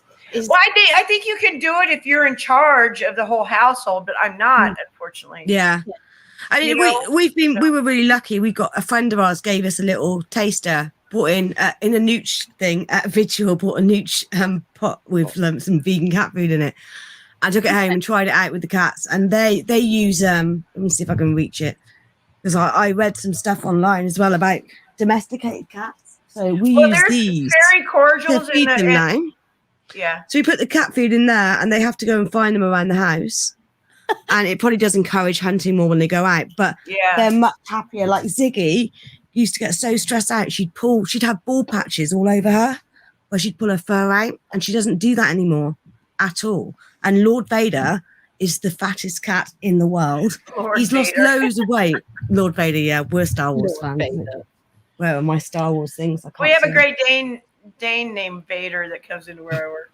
Oh, but Cherry Cordial is in the chat, and we got him to start feeding his cats. And well, you're buying smaller bags, Matt. That's Matt. You're buying smaller bags, Cherry Cordial. I got in a big bag to be economical, and it went bad. I've got a big bag. We had 3 cats. We lost sober between Christmas and New Year. I was only feeding 1 cat, to be fair. That might be what it was. We had the other big 2 cats bag. were my roommates. So 10 kilos would last us like just over a month between 3 cats. Yeah. I mean, that's fine over a month, but this lasted too long. I'm trying to be economical for 1 cat because it's cheaper. It didn't. Just be careful if you're doing that. Buy the smaller bags. It's a little bit pricier. But Cherry Cordial started feeding it. But the thing is, I sent him to a site where you could get sample bags. So $5 per bag of different brands for the vegan cat food, and he tried all of them and found out what worked for him. So that was really great. What's that then, Chris? Yeah, what's that? What kind of powder? We didn't want to buy a big bag just in case she didn't like it. Yeah, because she's so. Yeah, that's the thing. And I meant to send you a taster, and I haven't done, so it's mine. Did you go straight onto the food, or did you do a mix? Or I did a mix. She just went straight onto it. She has. Yeah, she just literally loves it. Yeah, I went pretty fast on mine. I did a mix for like 2 days and then went straight on it. Because when we first got Snow, he had pretty bad allergies to something. I don't know what it was. The rescue dog. He's not had a great time of things. And the vet said, "Oh no, it'll be something in the dog food. Raw feed him." So it's like, "Oh God, really?" And they said, "Yeah, you'll have to raw feed him." So we followed the advice, even though it grimmed us out no end, and we were feeding him raw. And it was just too much for us in the end. I was like, I can't do this. He said, well, let's just try the vegan dog food. I said, everyone says that dogs are fine on vegan dog food and that they can actually help with allergies. I don't know why the vets never recommended it. So we had to wean him onto it. Well, yeah, we gave him a bowl of it. He scoffed it. He absolutely loved it, V-Dog. And then the next day he got another bowl of it and thought, hold on, I thought that was just a one-off. where's me meat? You know, he thought, you know, this isn't. I'm not getting this every day, am I? So he threw a little bit of a fit. So then we had to do a bit of a weaning period where we were mixing a bit with you know, a bit of it with it to flavour it, you know, for him. So yeah, and now he's just on VDOG completely. But his skin allergies are gone. Yeah, can I just say that it, like, because I work with dogs, and I of course I fed my dogs for almost 15 years, vegan food. And I've had a lot of foster dogs, stray dogs, stuff like that. And a lot of dogs have stomach issues when they come in and they switch foods. Never had that problem with vegan foods. Not a single time. Because if they're a stray dog off the street, I can't wean them. I don't know what they were eating. They go straight on the vegan dog food. Never had a hard or a loose stool. My dogs literally never had a loose stool in their life. I have seen so many dogs on all these premium dog foods with meat in it that have diarrhea all the time. Snow did. When we first got him, it was exactly the same. The top 10 food allergens for dogs are not vegan. They're like meats and dairy and eggs. They're different kinds of meats. The top, all right, in the top 10, it's like 8 of them are non-vegan foods. So it's ridiculous that, you know, that people try to tell you that, or your vet tries to put you on like this high, they always try to put you on, what is it? Hill Science diet or something like that. Immediately, every time there's a problem. It's the first thing they go to. And I've told my vets, fuck you. I'm not doing that. Last vet tried to get, because my dog needed something. I can't remember what it was that happened to him. It went away in a day or two, but wanted to put me on high protein. Oh, they need this, they need that. I was like, I showed him the comparison of the Hills Science diet or whatever they were trying to put me on to the VDOG. The VDOG came out better. He was like, yeah, go ahead. Keep him on the VDOG. Never had a problem. I never had a transition. It was straight out. Food allergies, top food allergies for dogs are meats, or like chicken, venison, lamb, beef. Yeah, beef's a big one, isn't it? Yeah, eggs. Like, I don't understand that. Why do they feed dogs and cats beef? Like, when was the last time you saw a dog or a cat wrestle a bloody cow down? Well, when's the last time you saw a cat like going fishing? Yeah. You know? Cats hate water. Yes, exactly. Yeah. I think what we'll start doing is we'll start wrapping it up because it has been 3 hours, and as much as I have, we've got to go into a video as well. We've got a video to put together. You've got a video to put together. What's going on with your background? That looks like your living room. Is that your living room? It's all blurred. Yeah. That's the camera, that is. What's going on with the background then, Ad? What's the new camera? Oh, it's the RTX graphics card. It does all sorts of fancy wizard stuff. It's a green screen. Is it the green screen behind you? Because that is your living room, isn't it? The camera, yeah. Wow. I want something that blurs behind me so my house doesn't look so dirty. Yeah, this is the computer. We had no idea it did this. No, we bought the green screen, and then it does. We don't need a green screen but anymore. We are going to use our green screen. But how can you make my laptop do that? Oh. I have no idea. You need an RTX graphics card. Okay. Then how do you do that? Crazy. You can't add that to a laptop. You can't. No. Oh, bugger. You can buy a laptop with one in, you know, for a couple of grand. Hey, Mark, I want to ask you a question before we get off here. Are you going to do a reply to what's your name's video? Because I'm thinking about it. What? Yeah, I didn't want to say the name. A new videos making. He who cannot be named. Yeah, she's like Voldemort, isn't she? I mean, what's she done? Oh, yeah, it doesn't even. What's the title? It's basically. Why are animals only people so angry or something like that? Yeah, it's basically saying that vegans who are basically only in it for the animals. She's basically saying there's something wrong with us and that we're arseholes. No, the funny thing was, I thought was so ironic is how she was saying that our mindset is authoritarian when it's actually the other mindset that does the cancel culture and polices your language. It's generally because she doesn't like vegans. she doesn't like vegans that are only in it for the animals, does she? She's made that perfectly clear several times. No, you have to have a socio-political and economic degree in order to be vegan. And that's what the video's about, really. Okay, well, I mean, I can't watch her because she's made 2 or 3 videos where she's talked about me in her videos but not mentioned my name. Well, she was mentioning people. I can't remember now. Didn't she mention some people that she was reading off a chat or somewhere else? Well, you never know. One of them might have been you. I did. I wasn't part of that. I think it was an Instagram stream. I obviously wasn't a part of that. But she has mentioned me, and she's mentioned me on some of her posts as well. I would have been the Trumpist. What makes me laugh is that she did a video about the stickers that everyone's been getting at the moment. My friend actually designed them. Or him and another lady designed them. They are backed by the same person that backs like AV and also Joey Carbstrong and the Save Movement.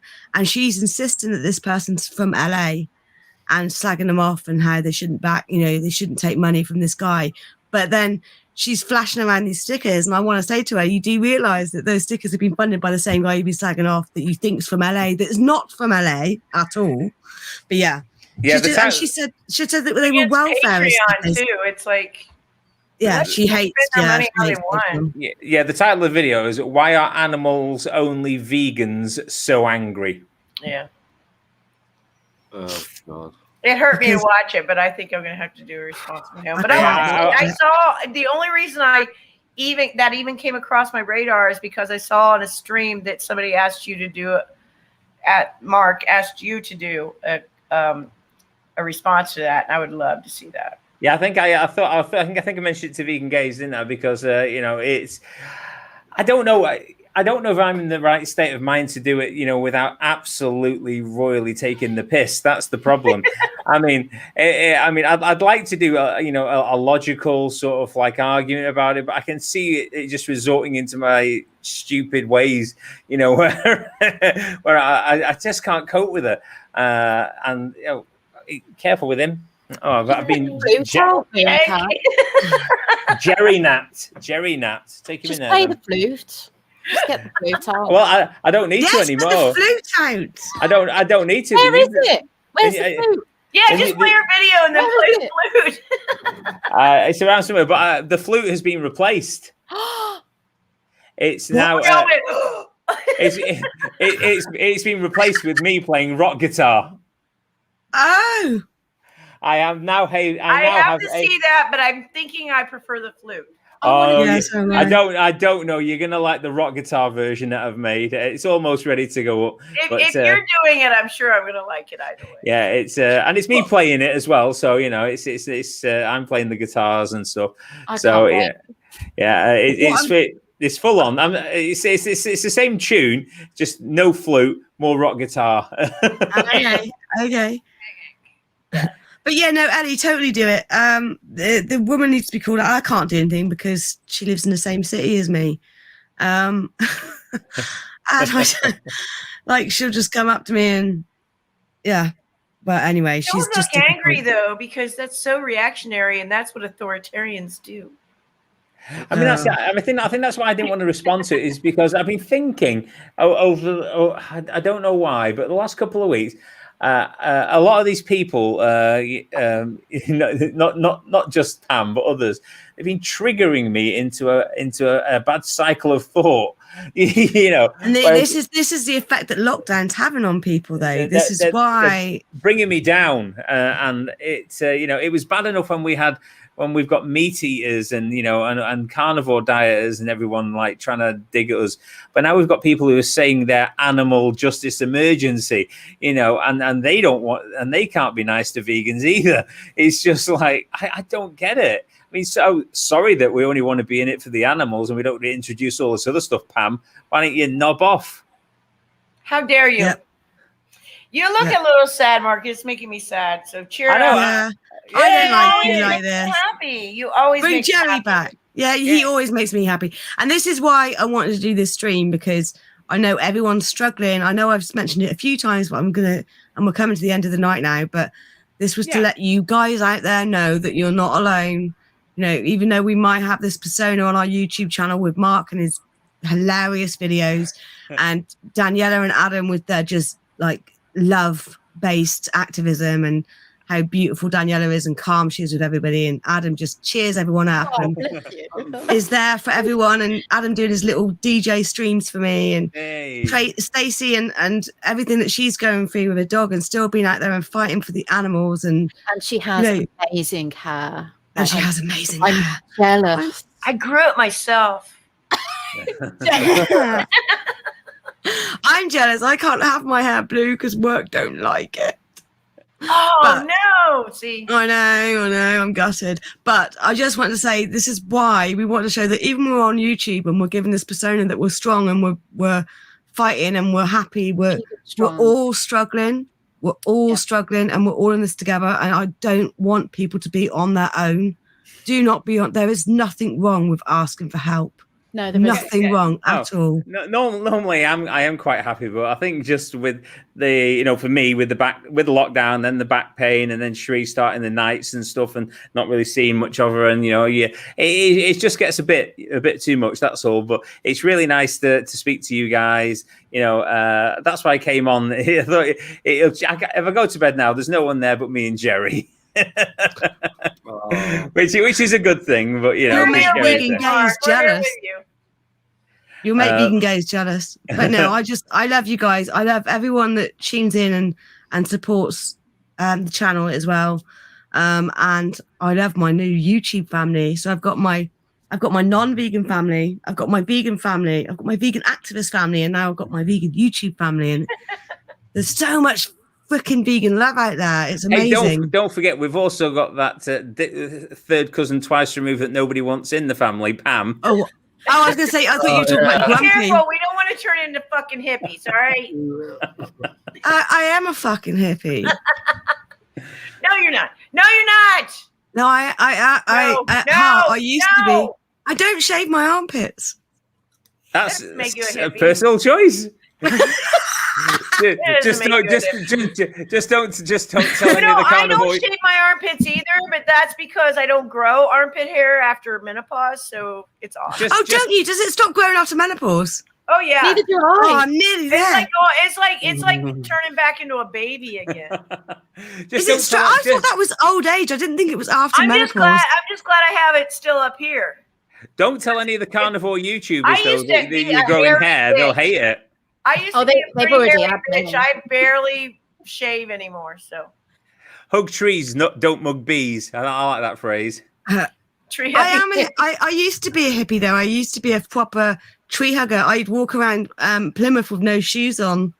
I don't like shoes. I don't like wearing shoes either. But then you're a fucking hippie. No. I hate shoes. You're a hippie. I'll be honest with you. Hippies are the most violent, negative people I've ever met in my life. And that's coming from back in the 80s. Okay. Well, maybe I'm Bohemian. How about that?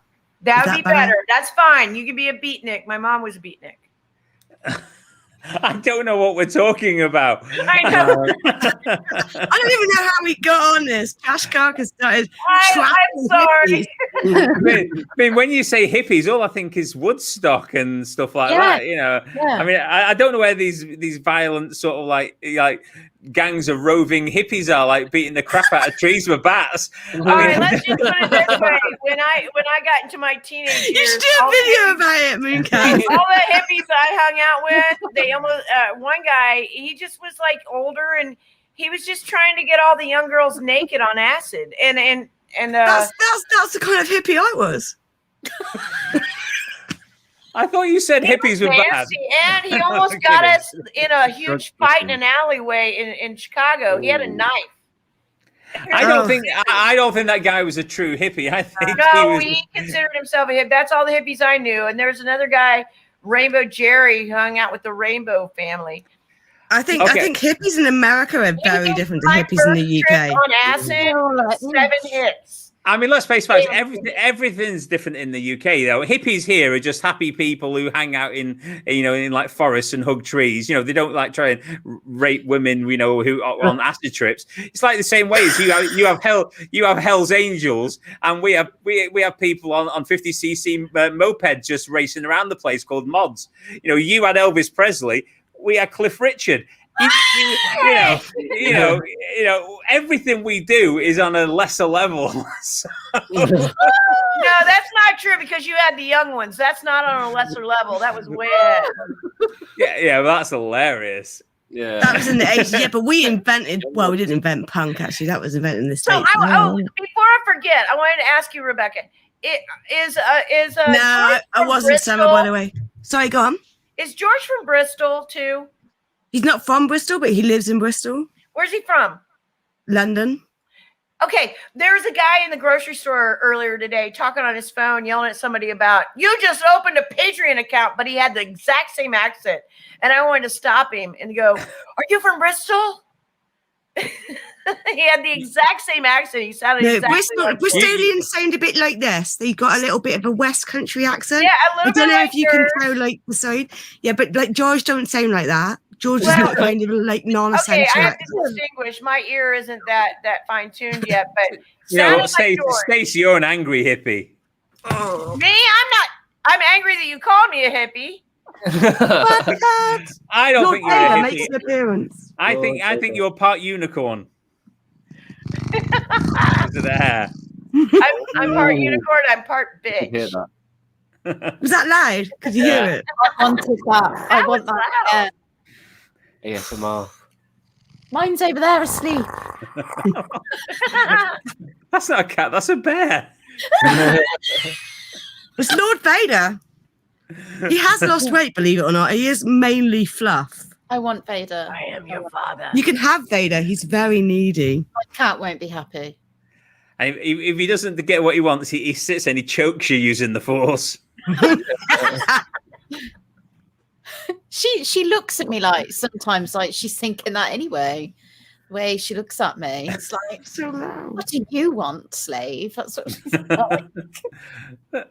You can't see him though because he was cuddled up on me the other night, and you couldn't see him. I was on a video call with my friend, and I had a black hoodie on, and you just couldn't see him. He's so loud. Gorgeous. He is loud. It's like, leave me, mummy. I don't want to be on YouTube. Right, I think we're going to wrap it up because it has been over 3 hours. But like, thanks to everyone that came on. I will put links to everyone that's been on the stream in their channels. I still have to timestamp my last live stream, so hopefully I'll get on top of doing this as well. But thanks to everyone that tuned in and stuck around for the whole 3 hours. I feel like I'm a match for Ellie now, almost, sort of. I don't know. I think she did like 7 hours? 7 hours the other night. Yeah. Every time I go on YouTube, it pops up going, Vegan Gaze is streaming. I'm just thinking, how in the world is this possible? Well, there was a stream she did the other day that said, "Keep me awake for my next stream." Yeah. What the fuck? I thought I was safe on Instagram. I went on Instagram and it popped up that she was streaming on there. I thought, well, how's that even possible? Sleep, woman, sleep. But yeah, remember, points from tonight, don't be alone. Reach out to somebody, have a video chat, reach out to us on Instagram and message us. And we'll see you later, beautiful beans. And Stacey's not vegan. Stacey's not a hippie. Stacey's not a hippie. Peace and love, beans.